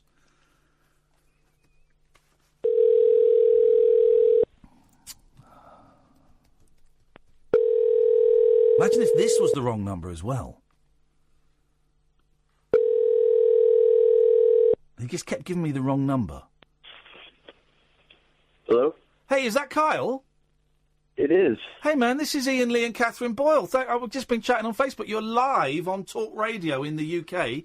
How are you doing, man? You all right? Oh, yeah, I can't complain. Another day above the green, man. There you go. I love it. And we're about 25 minutes to midnight here. What time have you got over there? It is about 6:40. Okay. Well, listen, we're talking to Carl from Save My Ink. We've been reading a story that to us seems very, very bizarre. Katherine, do you just want to give us a little bit of the background? Yeah, it's in the Daily Mirror, one of our online newspapers over here, and it's talking about a widow who's getting you to preserve her husband's tattoos, and apparently it's something you specialise in. We're talking specifically about the Wenzels. Cheryl's been talking to the press about it, because this guy had a lot of really kind of intricate bodywork, and he didn't want it to be lost forever. Is that story right, Kyle? That is correct. Yeah, he was a tattoo artist. Yeah, as a matter of fact. So because of the size and the amount of tattoos he's going to have preserved, I actually flew there myself. Wow. To oversee the operation, and then hopped back on a plane, and we're in the process of preserving them as we speak. Man, this is incredible. How do you do it? I cannot even begin to imagine what you do. I can. This might sound gross, and I don't mean it to.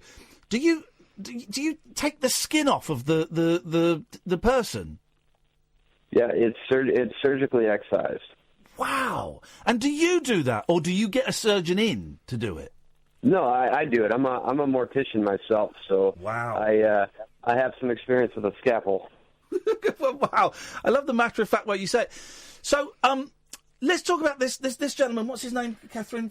His name is Chris Wenzel. So Chris, I mean, how much of him is tattooed, and are you taking are you? I don't want to sound insensitive, so if I say something that's insensitive, just tell me, and I don't really know how to phrase this. Are you taking? Oh my God, I can see his body. That's amazing. Are you taking all of his skin off? Yeah.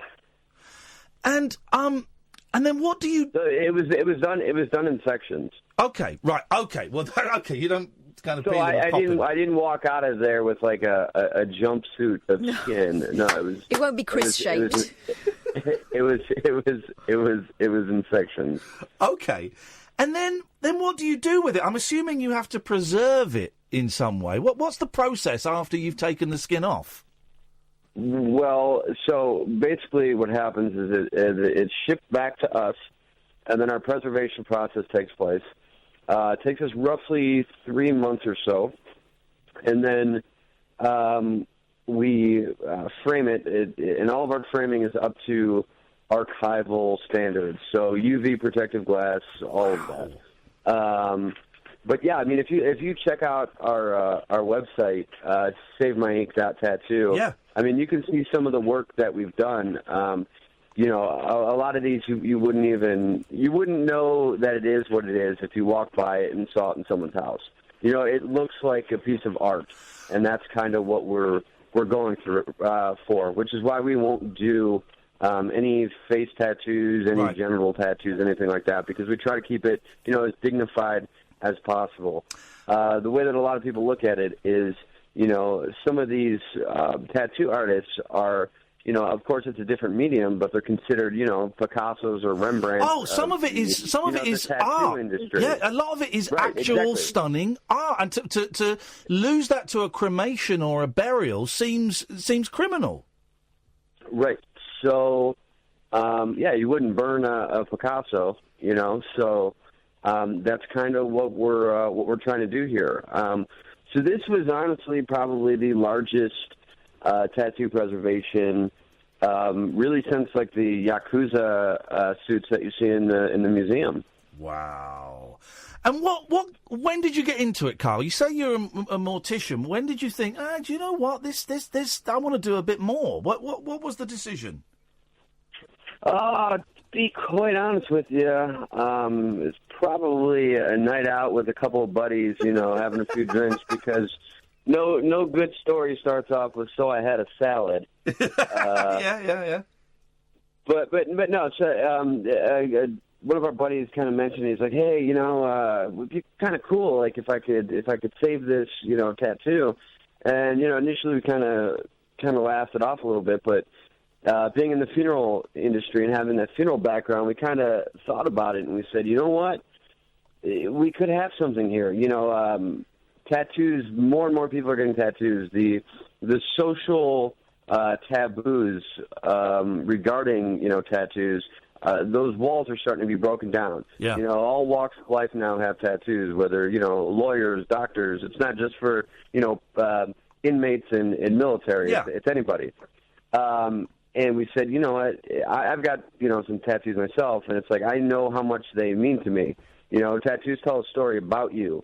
That you're having it on you for life. So, and it's not just the tattoos for yourself. I mean, generally tattoos can be dedicated to family members, and you know, so we kind of tapped into that where we said, you know, versus having, you know, an urn or a tombstone, you could literally have a piece of your loved one with, you know, an imagery that they carried on you that, you know, could represent something dear to you. Is there well, obviously it's legal. I would have thought there would have been some kind of legal issue about removing bits of a body and keeping it after they died. That's where, well, no, because think about it. What are ashes? I mean, ashes are someone in a jar. Yeah. It's right. You know, it's a great way of describing it. You got to break it down to, you know, the fundamentals of what it is. Yeah. You know, it's no different. But that's why our legal team came in, and you know, we have paperwork that the family fills out and so forth that obviously keeps things legal. And how's business going, Carl? You busy? Oh yeah. Yeah, we are very busy. You know, more and more is taking off. Well, just like this, you know, people are now actively seeking us out because it is so unique. You know, I mean, you either love it or you hate it. If you hate it, honestly, I don't care. Now, your website says as well that it's available in the UK. Do you do the UK? Anybody listening in the UK, you want it done, we can do it. All right. Hey, listen, man. Well, I've just tweeted your website and your Facebook page. And you know what? We put this out as a podcast as well, so we'll put this in the podcast tomorrow, and I'll send you the link tomorrow, man, so you can put it on your Facebook page if you want. Hey, Carl, thank you so much for responding. What were you doing responding so quickly on Facebook? That was instant. You should be busy. Because technology's awesome, it goes right to my phone. There you go. I'm actually getting the flinger phase for my wife right now. We're supposed to go to our wedding photo reveal. Oh. So. When did you get married? October 13th. Oh, man, congratulations. Oh, and what, so you're off now to go and look at the photos? Yeah, Oh, man. Well. Let this man go, otherwise. Yeah, well, otherwise the marriage will be over. Well, bless you for stopping and talking. Before it even starts, right? Well, listen, I hope you enjoy the photos. Congratulations on the wedding, Kyle, and bless you for coming on so quickly. We'll send you a link to the podcast tomorrow. Thanks so much, man. Keep up the good work. Absolutely. If there's anything else you guys need, you know how to get a hold of me. Dude, definitely. Thank you. It's Kyle there. What a nice guy. The website, I've got all the website and everything here. It's savemyink.tattoo. It does it in the UK as well. You know what? After talking to him, I mean, I still think it's a bit weird, but if your loved one dies, it'd be nice to have a bit of them on the wall, wouldn't it? The wall? In your wallet? Well, you know I want to get my cat stuffed. That's happening. Velvet's getting stuffed every night. No. Oh, God, really? Velvet's getting stuffed. So, yeah, I'd have like a little trophy, a little head. Sticking out on a wooden thing, sticking out on the... Could do that, couldn't I? Instead of a moose, you could hang your hat on her. Oh, I could do that. That's not a bad idea. Thank you for that. It's a horrific idea. That's a good idea. Thank you. I was going to have a look curled up on the sofa, and people would come and stroke her, and then, That's horrible. Don't do that. Don't pull that face about my little girl. You've met her. I'm not. She's adorable, but, dead cat on the sofa, flipping it, really. I like that. I enjoyed that a lot. What a nice guy. That's what made it sound... That's what's adjusted my thoughts on it. He sounded like a really nice guy. He didn't sound like a weirdo. Do you know what I mean? Yeah. He sounded like he knows what he's doing. He's a mortician and... It all goes to waste. Yeah. It does, though, doesn't it? But he's right as well. I love that description of ashes. It's just a dead person in a jar. Poor grandma's in a wardrobe at the moment. James is... You can let her out? She is. We can't until the probate's done. James has just tweeted, I don't know who I was talking to at Talk Radio, but they didn't believe I lived in Zurich. Pretty bizarre. OK, mate. 0344... Thank you, Kyle. Lived? I thought you went for an operation. Thank you, Catherine. SaveMyInk.tattoo. I've just tweeted the link, so go and send those guys some love. 0344 499 1000. This is Talk Radio. The wild man of late night radio. The Late Night Alternative with Iain Lee on Talk Radio. We have ways of making you talk. Kyle there, off to see his wedding photos, and Catherine and I are just reminiscing about how rubbish our respective wedding photos are. And how expensive they are.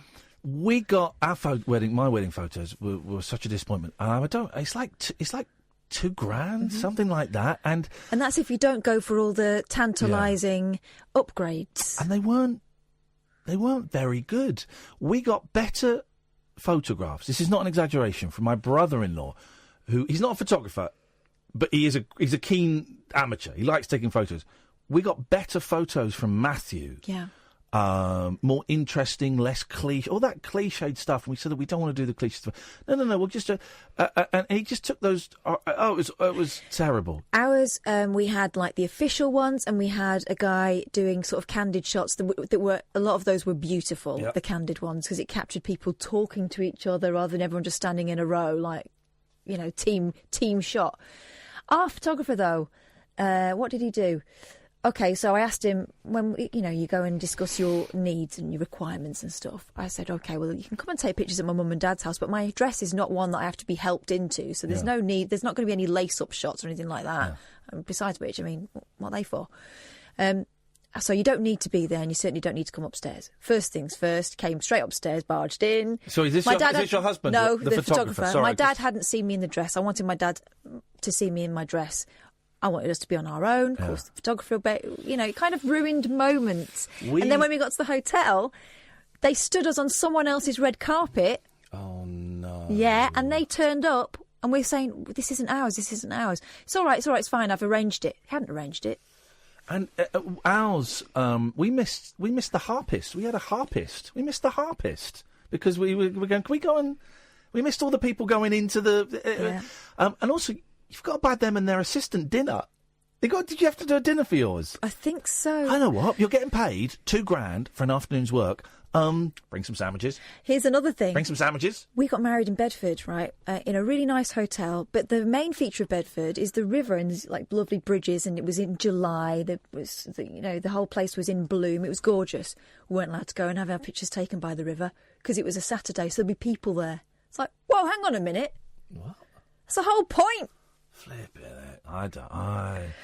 The biggest I wouldn't bother again. Ever.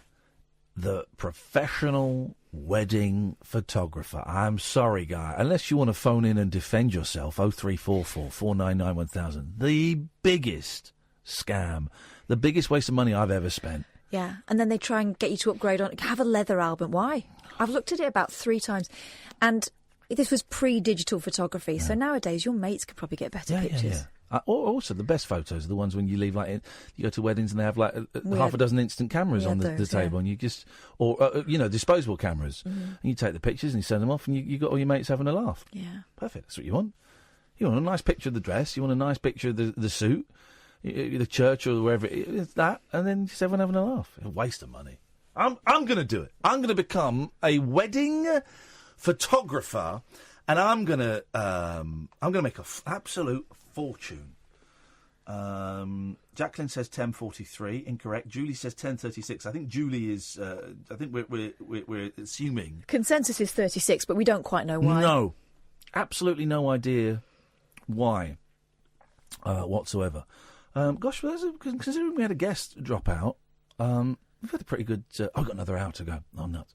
We've had a pretty good 2 hours of radio. That means we can let our foot off the gas ever so slightly and do a slightly limp last hour before Paul Ross comes in and wipes the floor with us. And his show's going to be a good one tonight because when his producer came in, she turned the radio down so that we couldn't hear James Whale, and as soon as we got up to leave, she switched the radio off. Yeah, who needs the news? Who needs to listen to the rest of the output on this crazy station? Huh? Or to know if the station's on air. Yeah? Anyway, it's... Yeah, look at Sam looking down. Sam doesn't want to get involved in the argy-bargy because he has to work with those losers. We don't. Fucker. Unless we have to, in which case we huff and puff and blow the house down. What are we going to do in the last hour? You've got stories. I've got enough stories. Okay, we've got enough stories. I'm trying to think if we can do like a little game or something. I fancy no more maths, please. No more. Oh God, no. That wasn't fun. That was not fun at all. There was no pleasure to be gained from that maths problem whatsoever. No, it was miserable. But nice if we could play a little game. I tell you what, dear listener, if you could phone up, please. Switchboard is empty, so you phone up, you'll get through. If you could phone up with suggestions of silly little games we could play for the last hour, while which we will pepper in between Catherine's news stories that she's got. That to me sounds like an hour of radio I would absolutely love to wrap my ears around. So if you've got any suggestions of silly games we can play, word games, I suppose number games, but not like maths problems, anything like that, then give us a call, 0344. I'll try and think of something. All right. The vibe is strong. 0344 499 1000. What? Also, if you're in Swansea and you saw the Christmas parade, all 5 minutes of it, could you give us a shout? Oh, was there a disastrous Christmas yes, parade? Indeed. I started feeling a bit Christmassy today. Did you? Started feeling it a bit because we watched this Deck the Halls, first 10 minutes Deck the Halls. Then we watched 20 minutes of Nativity 2. It's not as bad as Nativity 3. That's with Dude, Where's My Donkey? Well, Nativity 1 was rubbish. Oh, no, Nativity 1's all right. Oh, Nativity 1 was terrible. Oh, it was awful. I mean, I don't, bless you, Sam. I don't really like any of those. Then but, 3 is not for you. But the kids were laughing a lot at the short, dumpy kid that was breakdancing. I mean, like proper hysterics at that. That guy should get a spin-off show. The switchboard is empty, dear listener. We need your help. 0344 499 1000. Iain Lee, Catherine Boyle, Talk Radio. The Late Night Alternative with Iain Lee on Talk Radio. We have ways of making you talk.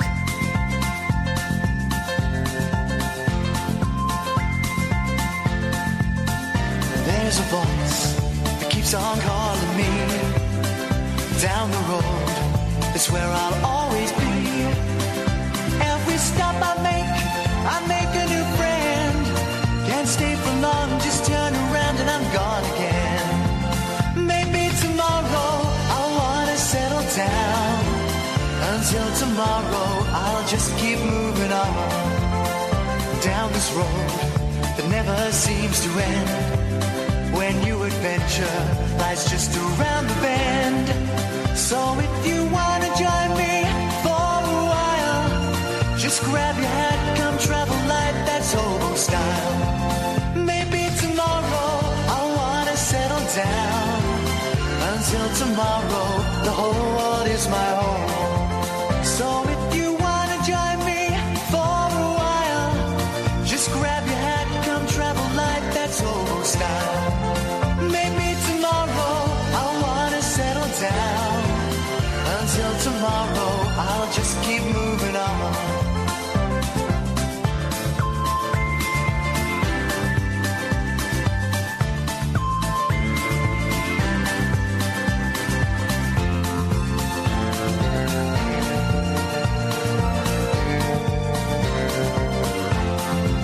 Maybe tomorrow I'll wanna settle down. Until tomorrow, I'll just keep moving on. There's a world that's waiting to unfold. A brand new tale no one has ever told. We've journeyed far, but I know it won't be long. We're almost there and we've paid our fare with a hobo song. Maybe tomorrow, I'll wanna settle down. Until tomorrow, I'll just keep moving on. So if you wanna join me for a while, just grab your hat, come travel light, that's old style. Maybe tomorrow I'll find what I call home. Until tomorrow, you know I'm free to roll. Prince Philip personally congratulated a military pilot who claimed he chased a UFO out of Britain. According to the veteran involved some 40 years ago. Why would a vet be flying an aeroplane? Major George A. Giller was an Air Force intelligence officer from the USAF, United States Air Force, who claims to have encountered a UFO over England. He says his jet got a call from London Air Traffic Control about an aircraft that had failed to identify itself near Stonehenge. However, when George got there to inspect, the floating cruise ship darted from the scene.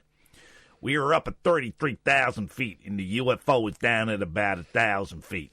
He said on the Netflix film Unacknowledged. What did I say? Netflix. I worried I said Net. No, you said Netflix. It's fine. I worried I said something else. No, you didn't. You said the thing. I'm gonna say the other now. Hover over the dump buttons, guys. My brain is playing tricks on me. I thought I said net. We drove down. I'll get that. What do you want? What do you want? Too slow. We dove down on it, and eventually we got close, and it looked like a cruise ship at sea with all the bright lights. We got a mile from it, and it went up into my ass.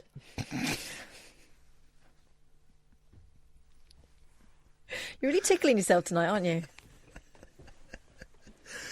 This is why God. This is why I think God doesn't exist. Because if God existed, then He would make it so we could literally tickle ourselves. So every time you're feeling down, feeling depressed, anxious, suicidal, you just give yourself a little tickle and you start laughing and you go, I'm not going to kill myself. I'm not going to kill myself. Stop it. I'm not going to do it. Don't you think you'd say, not the time, not the time? I would be tickling myself till I passed out. Oh, gosh. With an orange soaked in poppers in my mouth. London Patrol said, "You can continue with your mission now." However, that was not the end of the story for George, as he recalls meeting with Prince Philip as a result of his close encounter. He added, "Yeah, be quicker this time." Too slow.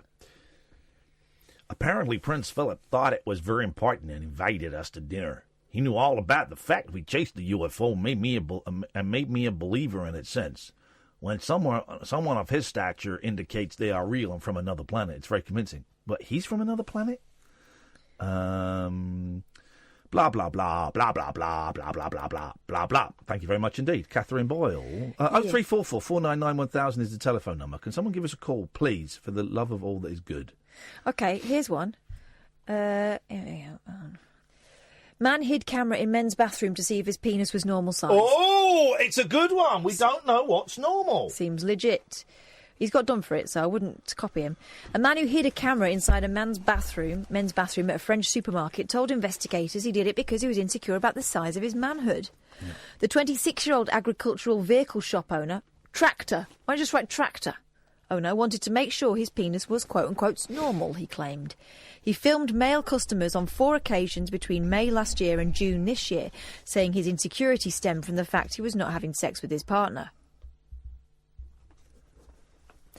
But he was told in court that he should have just gone on the internet if that was his concern. Google it.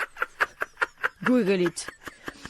Say that again? Google it. Thank you. It happened in French supermarket chain E. Leclerc's shop in Vire, a town in the Calvados department in the region of Normandy, northern France. Cannot wait for Brexit. Dirty country.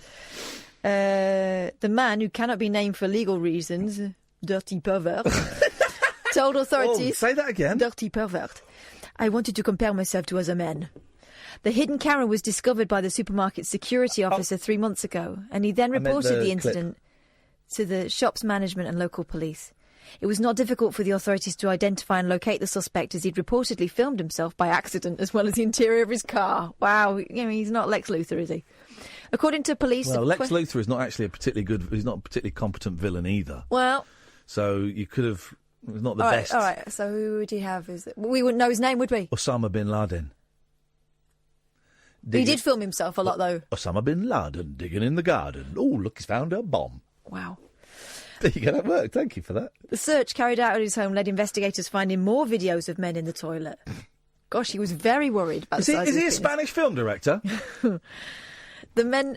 This is because of Pedro Almodovar, who often has women sitting on the loo because he likes to portray them as being human beings rather than kind of that's right, idealised. Guys. I made a highbrow reference. Catherine felt the need to explain it. I didn't. Well, it's because you and I both know what it is. They should come up to our level. We're not going down to theirs. Tell us more about this guy filming bits. The man explained he was going through a rough patch, as according to his testimony, he was no longer having sexual relations with his partner. Unlucky, mate. He claimed this made him feel uncertain about his manhood and that he was suffering from feelings of helplessness. He told the court, "I wanted to reassure myself." I'm sure he was reassuring himself a lot over those videos. Right, dirty boy. The head of the court was not convinced by the man's excuse, saying, "It's easier to go on the internet. It contains everything you need to reassure yourself." Yes. If that's what we're calling it. Yes, I might have a little bit of reassurance when I get home tonight. The 26... You still need me to fix that, don't you? I mean, the internet, not that.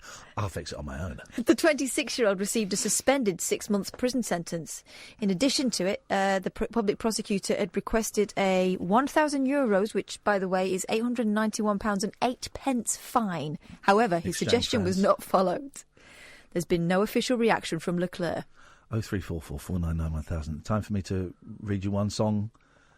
Oh God, no. Lyrics, if I may. Got this. The folder is back. The song folder is back. I'm going to bring in an instrument this week, and we're going to workshop some of them. Gosh, from actual reassurance to musical reassurance. They sat together in the park. Was it after dark?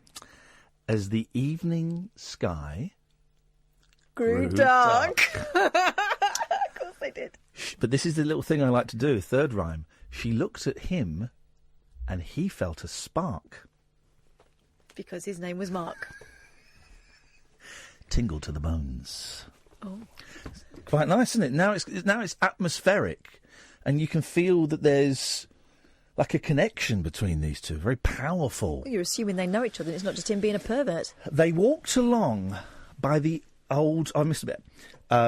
'Twas then he felt alone. Whoa, stop. When did you write this? What do you mean when did I write this? Was it this century? Because no, it wasn't. It wasn't this century. Last century. Correct. But not the century before, when 'twas would have been okay. Then he felt alone and wished that he'd gone straight home and watched out for a simple Bone. twist of fate. Oh, okay. They walked along by the old canal, a little confused. I remember well. No, sorry, no. Canal does not rhyme with well. Okay. It kind of does. Canal? Steady. Steady. And stopped into a strange hotel. Oh, God. With a neon burning bright. I put burning without the G. I've done burning with the apostrophe. Yeah.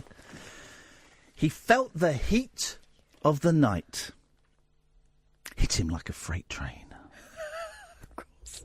Is there any other kind? Moving with a simple twist of fate. What do you reckon to that, huh? I don't really know what it means. What do you mean you don't know what it means? The freight train's moving with a twist of fate. A freight train can't twist. It'd be derailed. Okay, right. So you once again, you're slagging off my song. I'm just trying to unpick it, mate. You're offering it up to the world. This is what the world's going to do, except they won't be as kind as me. You should be thanking me. Okay, right, fine. Thanks. Right, thank you. Thank you very much. So, Cack. You have just spent the last 5-10 minutes... Yeah, stand by it. ...slagging off lyrics... Yep. ...that is one of the greatest songs... Says who? Let me finish. Don't be a sheep, mate. You know that's rubbish. Let me finish. Go on. Let me finish. That is one of the greatest songs ever written by one of the greatest wordsmiths of all time, right? Sorry. But your prejudice, your racialism towards my lyrics... Nope. Because you thought it was me, you're going, oh, no, that's rubbish. That's bobbins of cotton, that is. That's like pony. It's like a big piece of pull pie, big pull sandwich, that is. And actually, it was a masterpiece by Bob Dylan. I'm sorry, Bob. Next, I'm going to bring in a picture by Van Gogh, so you can go, oh, that's rubbish. You can't draw. You don't know nothing. You've just proven that you don't know nothing. And you've just proven that The Emperor's New Clothes is a tale for you. Because you're only saying that's good. I don't get the reference. Because everyone else says Dylan's a genius. That, my friend, lyrically is cack. Outrageous. Across the UK, online and on DAB. The Late Night Alternative with Iain Lee on Talk Radio. Well, Sally, we'll come to you in a second. 0344 499 1000. A story in 3 simple bits. A dick. Dirty pervert. Oh, it's the story of you. What? 0344 499 1000. Oh, by the way, dear listener, if you listen on DAB... if you listen on app or online at talkradio.co.uk... and maybe you've tried to listen to us on DAB and you've not been able to get it on DAB. You might be able to get it on DAB now because they've put up loads of new transmitters. They did it a few months ago. And so you can get the Talk Radio across more of the country. Jesus. Trying to sell this... Keep talking, be a pro. I'm trying to sell this failing, unlistened to... Well, don't say that bit. Basically, you better chance you'll be able to get the station on your DAB. So go get your DAB, do a deep tune, work it deep, man. And then it might pop up, and if it doesn't, well, move. I don't care. Sally. Hello, Sally. How is everyone tonight? Well, Kath's feeling peckish. What are you going to have when you get home? A dick. Now. Steady, because I think you are... Could if I wanted to. Could. Just like that. Dirty pervert. So, don't be gel. Be gel! I'm well gel that you've got access to a penis! I'm well gel! So have I. Yeah, I know. So have I, actually. I could have one if I wanted. This will be me when I get home. Oh, God. I can't believe what I'm listening to. Neither can I. Dirty pervert. Sally. No grapefruit then. Huh? No grapefruit. Oh, God, that. That is, that is one of Dirty. that is one of the. The thing is, though, that's like 2 of your 5 a day. Isn't it? Got to be. Why stop at the grapefruit? Why not stick a, I don't know, peach on it and all? Oh, no, the stone would get in the way. Aubergine. Oh, yeah, okay. And Aubergine?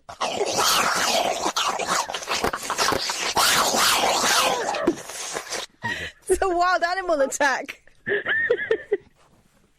Sally, listen, we're trying to make the show more mature and more family friendly. Highbrow. So what would you like Not to lowbrow. add to not lowbrow, for goodness sakes? I was going to suggest a game. Okay, here we go.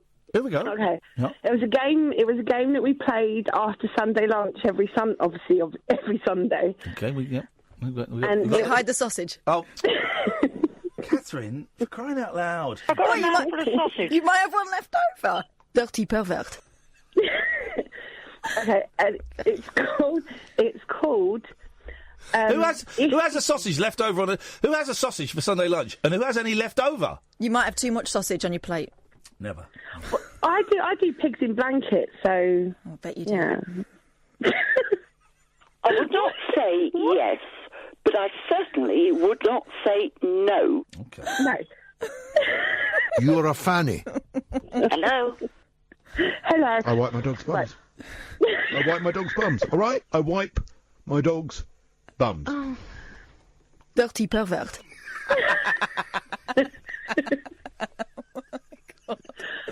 Okay. Come on, get to this. And that, Sally, is why I did A level and then degree level French. Yeah. She's A and O levels now. Okay, right. Let's hide this sausage. Where's it going? Who's going first, ladies? It was called If You Were. Okay, If I were a sailor man. Do you remember that song? Yeah, if I was a soldier. Is that yeah. Mid-Jaw? It was, yeah. If I remember going to a wedding when they played that and they were having a smooch to it. Oh, God. What a terrible song. It sounds like a fun game. I don't think they stayed together. So we're playing If I Were a Sailor Man. No. By Mid-Jaw. If you were. And it goes, right, say, for example, I pick someone and say I picked Churchill, for example. Yes. Okay. So then Are you Churchill? Okay. And then you would ask me questions like... Are you Churchill? Shut up. Well, that's what I would ask. Right, no, because you don't know that. You're not going to be invited to dinner again if you carry on. No. Well, first of all, I wouldn't go to a listener's house for dinner. That would be weird. But secondly, can I ask you a question? Yeah. Is it Churchill? Shut up. Right. That alarm. Right. Yeah, sorry, it's getting sorted. It's getting sorted this time next week. It'll be sorted. Wait, we've heard that many, many times before. That's like 2 years it's been going there. 2 years, your family's life has been at risk. Sally, that's all I want for Christmas, is to never hear that again. Okay, it's not been at risk. It works. Okay, I've got a quiz here. Oh. True or false? Someone sent me this. True or false? Okay. A man from the USA consumed his 20... Right, you got buzz in. Let's hear our buzzers. Sally, your buzzer?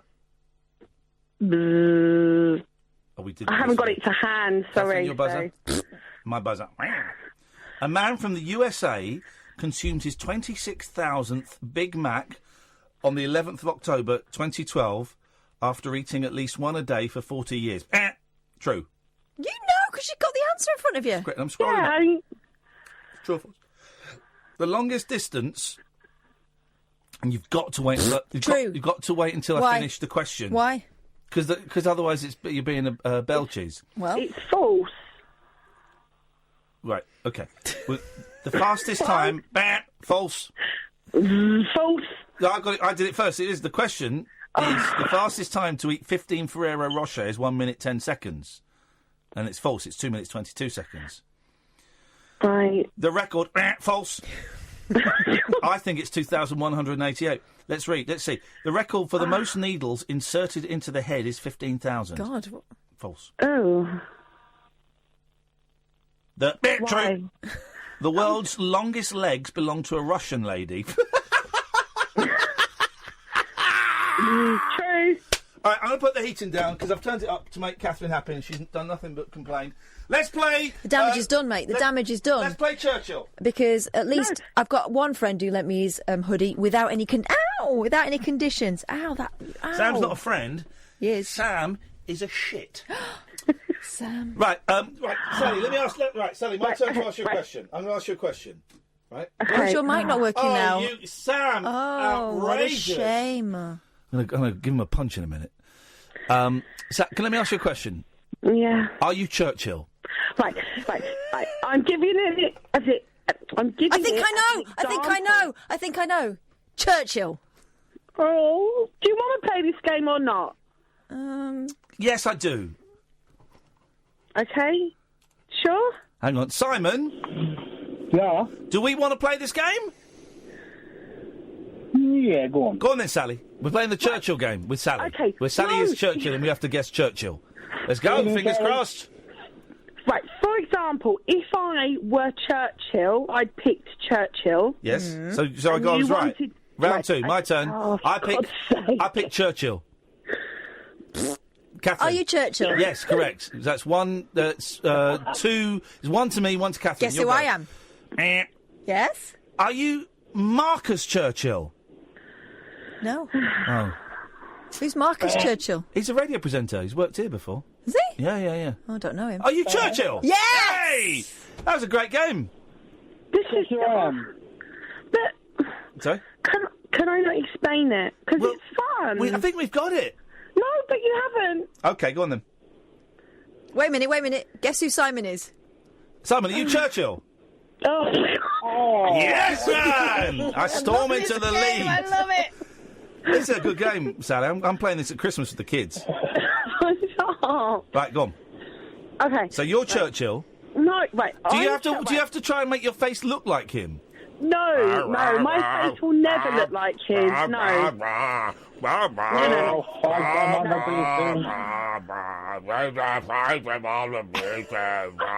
It's a game to play. The game is now. The game is now Bully Sally. Playing Bally. Bully Sally. Right. Sally? Right. Sally? Yeah. Are you Churchill? Oh. Oh, she's actually crying, which is good. We're getting close to a proper breakdown. Shut up! Right. Shut! And it's not even shut up. It's shut.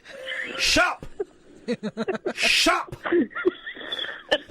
Catherine. Yeah. Shut. Oh. Rude. Okay. Sally. Could you please just be quiet? Could you please for a moment? shut? Everybody, right? Simon, Catherine, me. Shut. Everyone, shut. Okay. You shut. You shut. No, you shut. All right, I've shut. Ian? Hello? Churchill. No, he's shut now. Sure, shut. Shut. I think it was one of the Three Stooges, but okay. Right. Yes, Sally. You would then have to ask me, for example, what animal would you be? And then I would respond, an English bulldog. Yeah, because of the and adverts.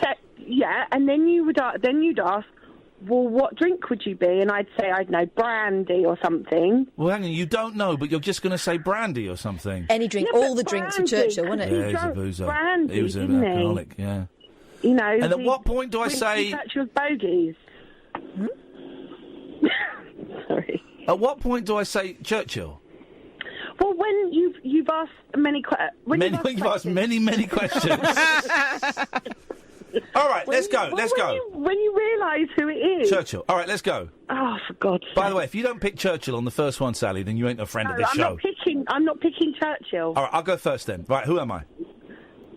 Okay, so I would then ask you, for example, what piece of clothing are you? Stop the clock. Simon got it. I'm Churchill. Oh, well done. Simon, your turn. Right. My turn, right, ready? Yeah. Who am I? Churchill. Ian! Yay! Hey, Sally, aren't you glad you phoned in? All right, Sally. I'm really glad. Let's play. Guess we've had some fun. Now, shut. Catherine, you go. Okay. Guess who I am then? Is it Churchill? Yeah. Hey! Okay. All right. I'm going to be someone different this time. Sally's like, oh God, even Catherine's bullying me. This is not going. Do it again. I'll do it seriously this time. All right, time. go on. Are you Churchill? Yes. Yay! All right, Sally, the only way we're going to break this is if you do it now. Where you go? What do you mean if I do it now? Well, if you do... Simon, can you stop blowing off, please? Is she Churchill? Sally? Yeah, all right, I'm Churchill. Excellent game, guys. Thanks so much. This is Talk Radio. I'm Matthew Wright. Join me for my brand new show on Talk Radio. Right here, right now. I'll be shaking up your afternoons with 3 hours of original current affairs conversation, unfiltered comment, and irreverent opinion. Putting the world to rights. The Matthew Wright Show. This afternoon from 1. Always look on the right side of life. On Talk Radio. Do-do. I'm supposed to be whistling. Well, The Late Night Alternative with Iain Lee on Talk Radio. We'll get you talking. 03444991000. Yes, line 1. Oh, no, line 2. Chipolata, single. The high score is 1. Silly Sausage. You only got 1 on Silly Sausage. Silly Sausage will be at the show on December the 9th. I bought a fresh one, just for the occasion. Oh, really? Yeah, I couldn't find the other one. Someone's hidden it. Yeah. Turns out. Yeah, well, have a good route round. Dirty pervert. Banger party! I'm in such a setting. It's the banger party. We've got another 30 minutes of the show. The show is almost done. It's been all right for a Monday. It's been good. If you want to give us a call before Paul Ross comes in at 1 o'clock, you'd be very, very welcome. 0344 499 1000. Don't forget, tonight was the night that Katherine dissed my song lyrics, only to find out it was one of the best songs written by one of the best songwriters ever. Simple Twist of Fate by Bob Dylan from Blood on the Tracks, and Katherine said it was rubbish. And I think that just goes to show that Katherine doesn't actually know anything about music, about poetry, about lyrics, about love, about creating a mood, but she does know about... a dick. Now, Katherine. Having worked with one for several years. Don't be so rude about Roberto Peroni! Katherine Boyle, tell us what you got for us on your computer news station. Amanda Yates. Yatesy. Is an American witch who cast a hex on Donald Trump and claims she is 300 years old. That's not impossible. She's now revealed her spell for finding true love. Okay. Mandy Yates, head of a coven in Los Angeles, leads rituals at lavish locations across the city, including the Museum of Contemporary Art, if you want to go along. Known as the Oracle of Los Angeles, she charges as much as £77 per hour for her sessions, including chakra balancing and grounding sessions. Shami Chakrabarti balancing? Which aim to relieve stress. She's garnered a huge following of her fellow witches and celebrities alike, and she's set to appear on the US hit TV show Vanderpump Rules. I like that show. But reflecting on her love spell, she still sounds amazed at its success rate, revealing it helped her find her husband, whom now she's admittedly divorced. Speaking to The Times, Yates, actually 35 and not 300, said she would never do a spell to harm someone, but the power can be used to intervene in difficult situations. In a bid to remove Trump from office and stop him from doing such horrible, harmful things, she found a horrific photo of Trump. That must have been really difficult. Then she recited a ritual and set fire to the snap with an orange candle. Now, witches around the world continue to cast binding spells on Trump. The latest took place ahead of the US midterm elections, with Dakota Bracciali and her fellow witches gathered at the mystical boutique called Catland Books in Brooklyn on November 3rd. They aim to undo all the harm that these people have tried to do. Dozens of witches were seen performing rituals outside Trump Tower earlier this year, just 1 week before a blaze inside the building. A week before the blaze. Do you remember when we went to New York and we trolled Trump Tower? Yes. That's funny. That's a good. You went in to try and find him. Yeah, it is good, that. As well as casting spells on the US president, Vicky said huge numbers of people are turning to witchcraft and black magic to help them deal with everything from boosting their love lives to cursing or exacting revenge on their enemies. Aww. Right, so here's how to attract love. Here we go. Let's do it. Take a bath filled with white flowers, gardenia oil rose quartz and black tourmaline. Yeah, one of those. Easy. Black tourmaline. I'm out of black tourmaline. And Tesco, I ordered it, and when Tesco delivered, they didn't have any. They replaced it with parsley. That's almost a true story. I ordered mint, right, and they replaced it with parsley, right, which is different. But then also, do you know what I'd also ordered? Parsley. So I'd ordered parsley. You get double parsley. Got double parsley. I'd ordered parsley, and parsley came. I'd also ordered mint, but another parsley came. Outrageous behaviour. Once you have finished, do not leave the bath until all the water is drained.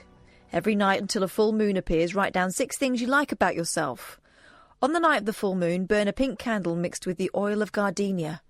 Burn the candle while you're completely in the moment and light the petition with the flame. Mix the ashes. They've spelled it A-S-S-H-E-S. Ashes. Ashes. From the petition with water. That's the and ashes from an ass. add any wax that was left over from the candle, and then you pour the mixture into a plant by your front door and trust love is on its way. Alternatively, yes, baby, buy yourself a new top. Yeah. Yeah. Treat yourself. That seems like a lot of time. Isn't a lot of magic about creating confidence within one? So that it's not the spell. There is no such thing as magic, but by doing these rituals and doing these things, it kind of creates a confidence that wasn't there, that instantly makes you makes you significantly more attractive to people. Because you believe you're imbued with this power. Yeah. Isn't that what it is? Probably. It's all mind games. Hey, I finished my step 1 today. I was excited. I'm going to meet up with my sponsor at the weekend and go through it. Then we go on to step 2. Did you get a badge? Don't get a badge for that. Don't get a badge for that. Unfortunately, I think you should, but instead you get freedom from active addiction and you start on a road to being honest. So that's almost as good as a badge. Almost. That's almost as good as a badge. Could you not have both? Well, maybe I'll make up a nice little badge for myself. I just don't know. Oh, congratulations. That's important. Thank you so much, Katharina Boyle. Woman planning world's biggest orgy reveals This 3 is a different rules. story, is it? Is this a different story? Because your eyes didn't move. It just picked up from the same place. Okay. Yeah. Right. So the witch is done. Gone. That's when you found love. All right. Well, then you can plan the world's biggest orgy. Mate, the world's which biggest is another orgy way is of not finding love. She's inviting 1,000 people. It's like Cinderella, but with now on. So no shoes are going to get lost because they're all left at the door. Do they give you slippers? Do you pad around with just bare feet? Well, also, you have to take a towel. Why would you say? I think towels are provided. What would you say? You never guess where I was at the weekend. I was at the world's biggest orgy. And they'll say, I know, awesome. so was I, because everyone was there. I saw you there. In fact, I had my penis inside you. No, I mean, you're going to get some juice on you. You're going to get another ding-dong rubbing your banana. You're going to see some big old hairy a-holes. Thank you for the invite to the world's biggest orgy. I think I'm busy that weekend. I like smaller orgies, where it's a bit more selective rather than just any. It's just me. I can orgy where it's just me, one man orgy. So which is the title of my autobiography that's coming out just in time for Christmas.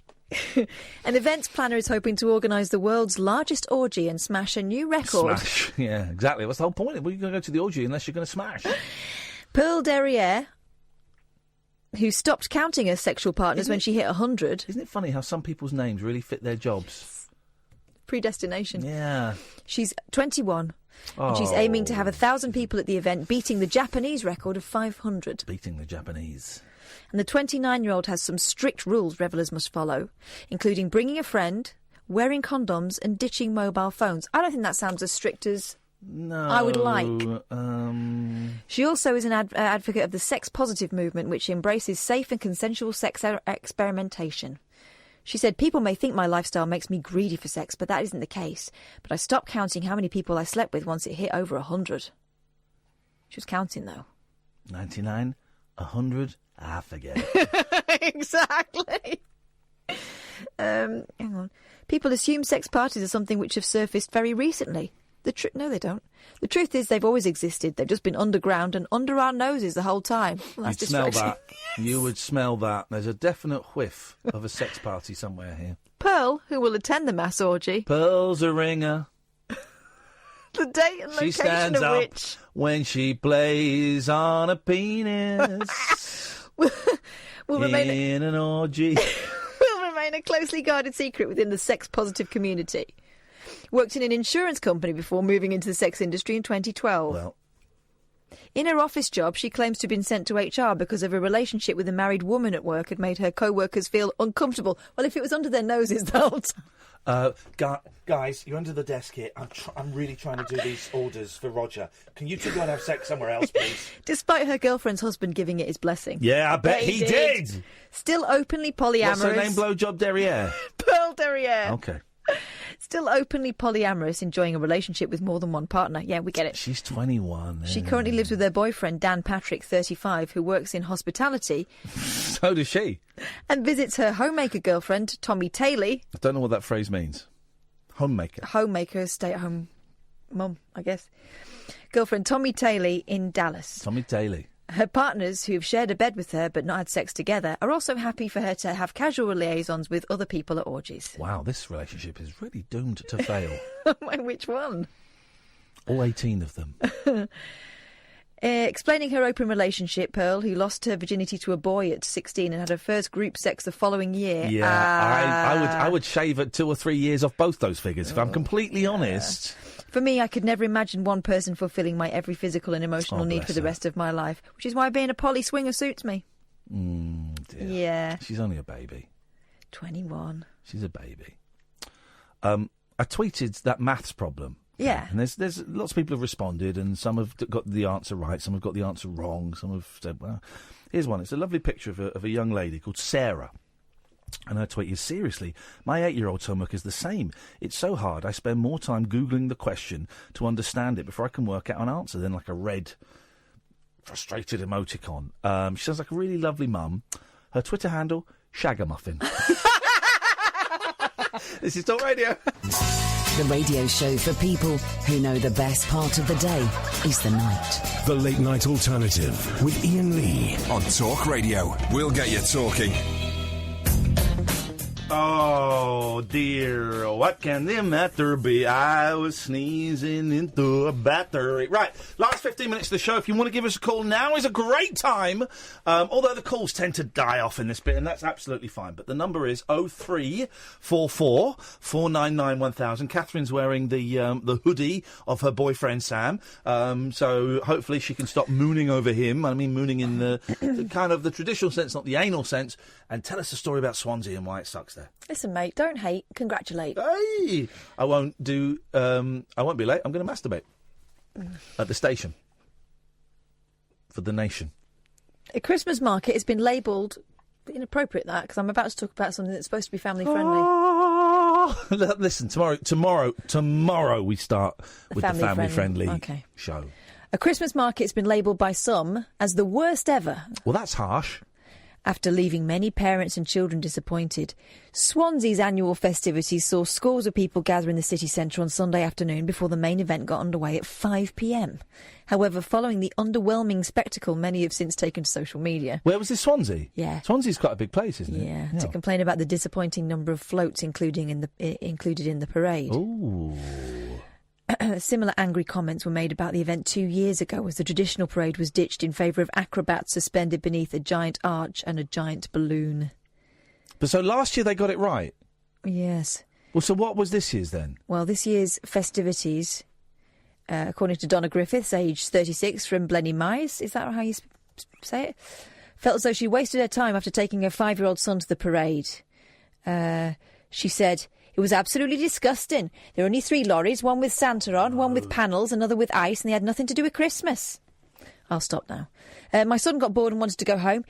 We'd been waiting in the freezing cold, and the parade literally lasted 5 minutes. There were thousands there, and the parade was late starting.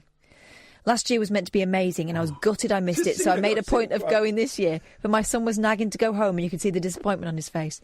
They need to make it like last year again, because all the kids loved it. Can I see? I've just got the story up, and I've got it on the Standard. There's a great quote here from someone. "We stood there for over an hour for 3 floats. 2 of them had nothing to do with Christmas." Oh, dear! Oh, wow! Gemma Farrell said there were more trolleys for the overpriced flashing toys than there were floats in the parade. Awful parade, worst I've ever been to. Lisa Roundtree wrote, having to stand from 4 o'clock with 4 children and leave with 3 of them screaming their heads off, freezing cold and so upset, and saying they never ever want to go to another. It's so upsetting compared to last year, which was amazing. It was heartbreaking. I'm going to the Swansea Council to see if they say anything. Another Twitter user under the name at the Runbore posted a video of a refuse truck cleaning the streets following the event under the caption "Best part of the Christmas parade." Dearie me. Following the shambles event, the leader of Swansea Council, Rob Stewart, apologised to everyone who was disappointed on Facebook and assured locals that the councils will get it right next year. Here's the tweet. Right, so here's a tweet from that Swansea Council have retweeted from Enjoy Swansea Bay. The elves are excited, the sleigh has been shined and the reindeer are ready. Keep an eye on the sky tonight as Santa is on his way to Swansea for his time-travelling adventure tomorrow. First tweet underneath it. Santa's time-travelling adventure. If I could go back in time, I'd tell myself to stay home. 2 lorries of art and Santa. You call that a parade? Family stood there visibly thinking, is that it? Oh, bless them. Here's the message from the council, from the leader of the council. For everyone who was disappointed with this evening's switch-on event... Go get stuffed! I can only apologise. I fight you all! Here's the excuse. Go on. This year was always going to get more challenging because of the scale of construction works in the city centre, which meant not all areas were accessible and safe for the numbers attending. That's rubbish. This in turn meant we could not deliver the full parade we had last year. No, it's rubbish. You don't do 3 floats and call it a parade. You do something stationary, or you do even just turning on the lights is the thing. Or you just don't bother. You say, look, just have a Christmas market. Yeah. You say, sorry guys, we can't do a parade. You don't put 3 floats out. Who thought, right, I think we're ready. I think we got it, guys. This is going to be a good one. They should have done 3 floats, but have the first one quickly joining the back of the queue again once it'd done the round. That's exactly what they should have done. Let's go to Nigel. Good evening, Nigel. Good morning. Good evening. Well, I just heard. Well, it's morning here. No, but it's not morning until you've had a sleep. It's evening. Well, it may be evening in Wales, but not in London. Anyway, no, I'm in London, and it's of course it's evening. What are you talking about? I know where you are. Yeah, so what? Saying, it's evening. Good evening. Anyway, good evening. Good morning. Good evening. Good evening. I think all these people in Wales should get on the National Express coach and come see the beautiful Christmas lights around London. Oh, you such a London bumlick. Okay, take your tongue out. If you love London so much, why don't you go marry it? No, I don't love it so much. I just work here. But I just think that our Christmas lights in London are really, really good. Well, I bet Cardiff have done a decent job. I bet Cardiff have done a great job. Now, that is a banging city. Yeah, I love Cardiff. Cardiff's a great city. Well, it may be a great city, but have they got the lights that London have got? No, they've got different ones. Streets and lanes and... They've got streets. Here's the thing, right. The Christmas lights in London, I've not seen them this year. I don't know if they're up yet, but they're always... They are. But they're always like big signs saying Swarovski or Disney or they're all massive. It's just big giant adverts for companies. What about Jesus? There are some other streets that are quite pretty, aren't they? Bond Street's pretty, around Knightsbridge is pretty, Chelsea, the posh ones, Kensington. But then you always drive a little bit further out, and you get to I don't know, Ealing or Acton or something, and it's you go down Acton High Street, and it's just like pony, half a dozen green light bulbs. Hey, I had some new lights fitted in my house. They've stopped working. Oh, the ones in the living room stopped working. Oh dear. Yeah, I know. The guy's coming out tomorrow to have there are 3 bulbs in each light, and one of them on each light has stopped working, and it's not the bulb because it's that light thing. So I've got no idea what's going on there. Well, I changed all my lights in my house to LED. They're much better. Oh, well, yeah, that's the future. That's the way forward. I mean, okay. All right, Nigel, thanks, man. Go and get married to London and have a good evening. Do you notice I never said good morning? He said good evening a couple of times, so I won that. So there's nothing the Welsh like more than being reminded that they're not in London. Yeah. Stay in Wales, guys. Your country's beautiful. I love Wales. I've looked at Cardiff's lights online. They look amazing. Yeah, I love Wales. It is my favourite place to go for a quick, quiet, cheap break. If I don't want to go abroad and I want to just have like a week of recharging or unplugging or whatever. Airbnb, a cottage in Wales. I've done it twice now, and it's the best thing. It's the best thing. Go and take a load of books, take a load of films, and some walking boots. Thank you very much. I will be doing that again in March of next year. Fingers crossed. Be the plan. Go and rent somewhere, and just go and do it. It's fantastic. Honestly, the best place. Why would Welsh people want to come to London? As we all know, I don't know if you know this, Catherine, but violent crime in London has peaked. Mm-hmm. I'm terrified. I can't sleep at night, he said, bringing it full circle. You got anything else? Yeah, if you want. You give us one more. We got 5 minutes. All right. Rossi will come in soon and let us know what's going on in the show. Doctors in the Philippines Oh, the old Filipino doctors. were left stunned when they found a battery from a light-up Halloween devil headband lodged deep within a 5-year-old's nose. Oh, I wouldn't be that stunned. We've all seen what goes up. Come in, Paul. yeah. We've all seen what goes up 5. I'm guessing a boy. Girl. Oh, she'd been unusual. complaining of head. Oh God, my daughter's finger's got always up her scissors. router. If you're going to stab us, make sure it's on camera, because we might as well get some. We go. Oh shit! I spilled water. Excuse me. Sorry, now. First time ever on radio. I do apologise. Passing one of those paper towels. But not the first time you spilt water in this studio, Paul, is it? No. I've smashed air conditioning units. I'm basically dysfunctional. Is that the first time you saw it on radio? Yeah. I know you say the C word, but I mean the one that ends in P. Yes, we were there for that. I'm old school. I do apologise. I feel Anyhow, privileged. Piece of mind history. you, your lovely story about that Christmas lack of a carnival parade. Oh, it's great, isn't it? I haven't thought of this for years. When I was at uni, I lived in Herne Bay. I was at Canterbury, my first uni. Lived in Herne Bay and got a job somewhere as a bingo caller, very cowardly chucker-outer, Yeah. right? And my then girlfriend, soon first wife, I got married at uni, gave the change because she was quite glamorous. So she was on there to give the change to the old granddads who came through in the old leches. Anyway, there was about 3 or 4 families ran Herne Bay and Margate and Whitstable seafront amusement arcades, and they were, they were nice families, but they were tough and they fell out every now and again. There was a big falling out the second year I was there, 77, and between them they were meant to fund and provide the lorries for all the carnivals, right? Big falling out, big fight actually at our amusement arcade, terrifying fight when they came in with like those marquee pegs that are really nasty weapons. Oh, wow. And they told me they use those because they've got variegated surfaces, they're rusty, can't leave dabs on them. Good thing to know. So it's quite fierce. I fled out the back, of course. Yeah. Anyway, they got into the mayor of Herne Bay, or the town planning officer, and they said, look, we've got 4 lorries. We've scratched it. He said, one's really an A-series truck. It's quite short. So the guy didn't hesitate. He said, no problem. He said, park it in front of the pier. Tableau will let the crowd walk in front of the lorries. Oh, beautiful. That's local government for you. He said, tableau. Let the crowds walk in front of them. Keep them moving, and then enjoy it. They're waving. Fantastic. That's genius, isn't it?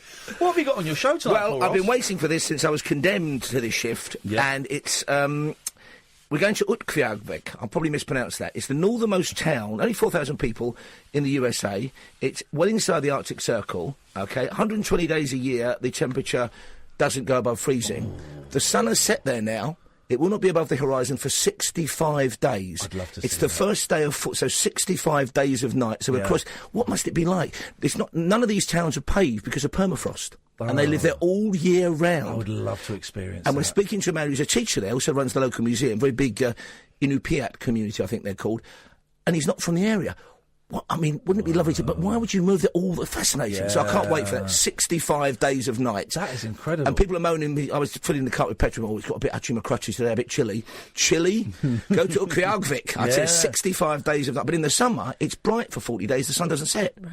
Fantastic planet we live on, isn't it? What's that? There's watched that Robin Williams documentary today, and he made a film with Al Pacino, didn't he? Where it's set in a place... Insomnia. Yeah, where there's... It's a very strange film.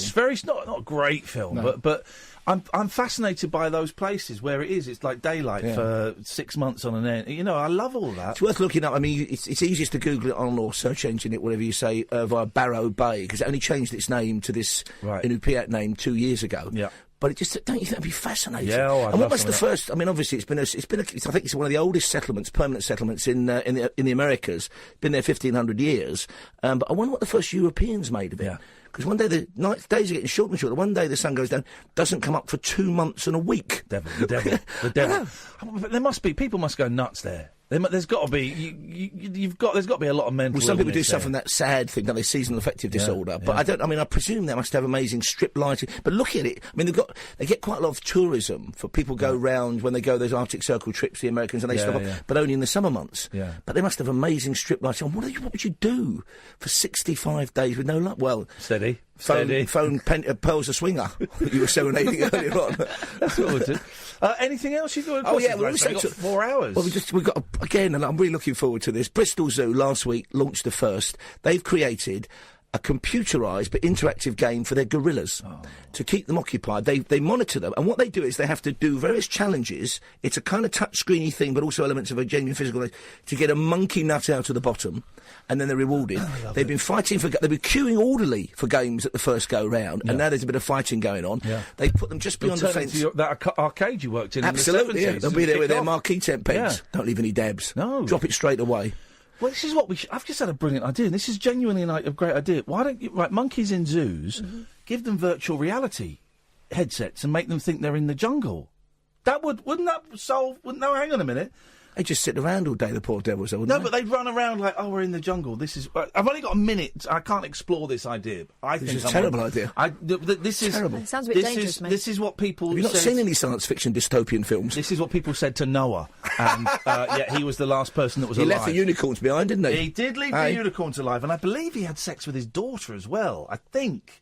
There was something like that, because he lived for hundreds and hundreds of years, Noah, and there was some kind of sexual relationship that Noah had. We're going off on a tangent, but if you've got any theology graduates or vicars want to call now, do it tomorrow night, please, and have a chat with Iain Lee. Paul Ross is coming up next. Thank you, Catherine. You're welcome. No, don't you dare. What? Don't you All dare. I'm going to do Don't you dare. What are you going to have when you get home? A dick. Now... It was a quiet one. It was a quiet one, for goodness sakes. Dirty pervert. We will be back tonight. Thank you, Sam. Back tonight at 10. Stay tuned, though. Paul Ross is coming up through the night. The dick.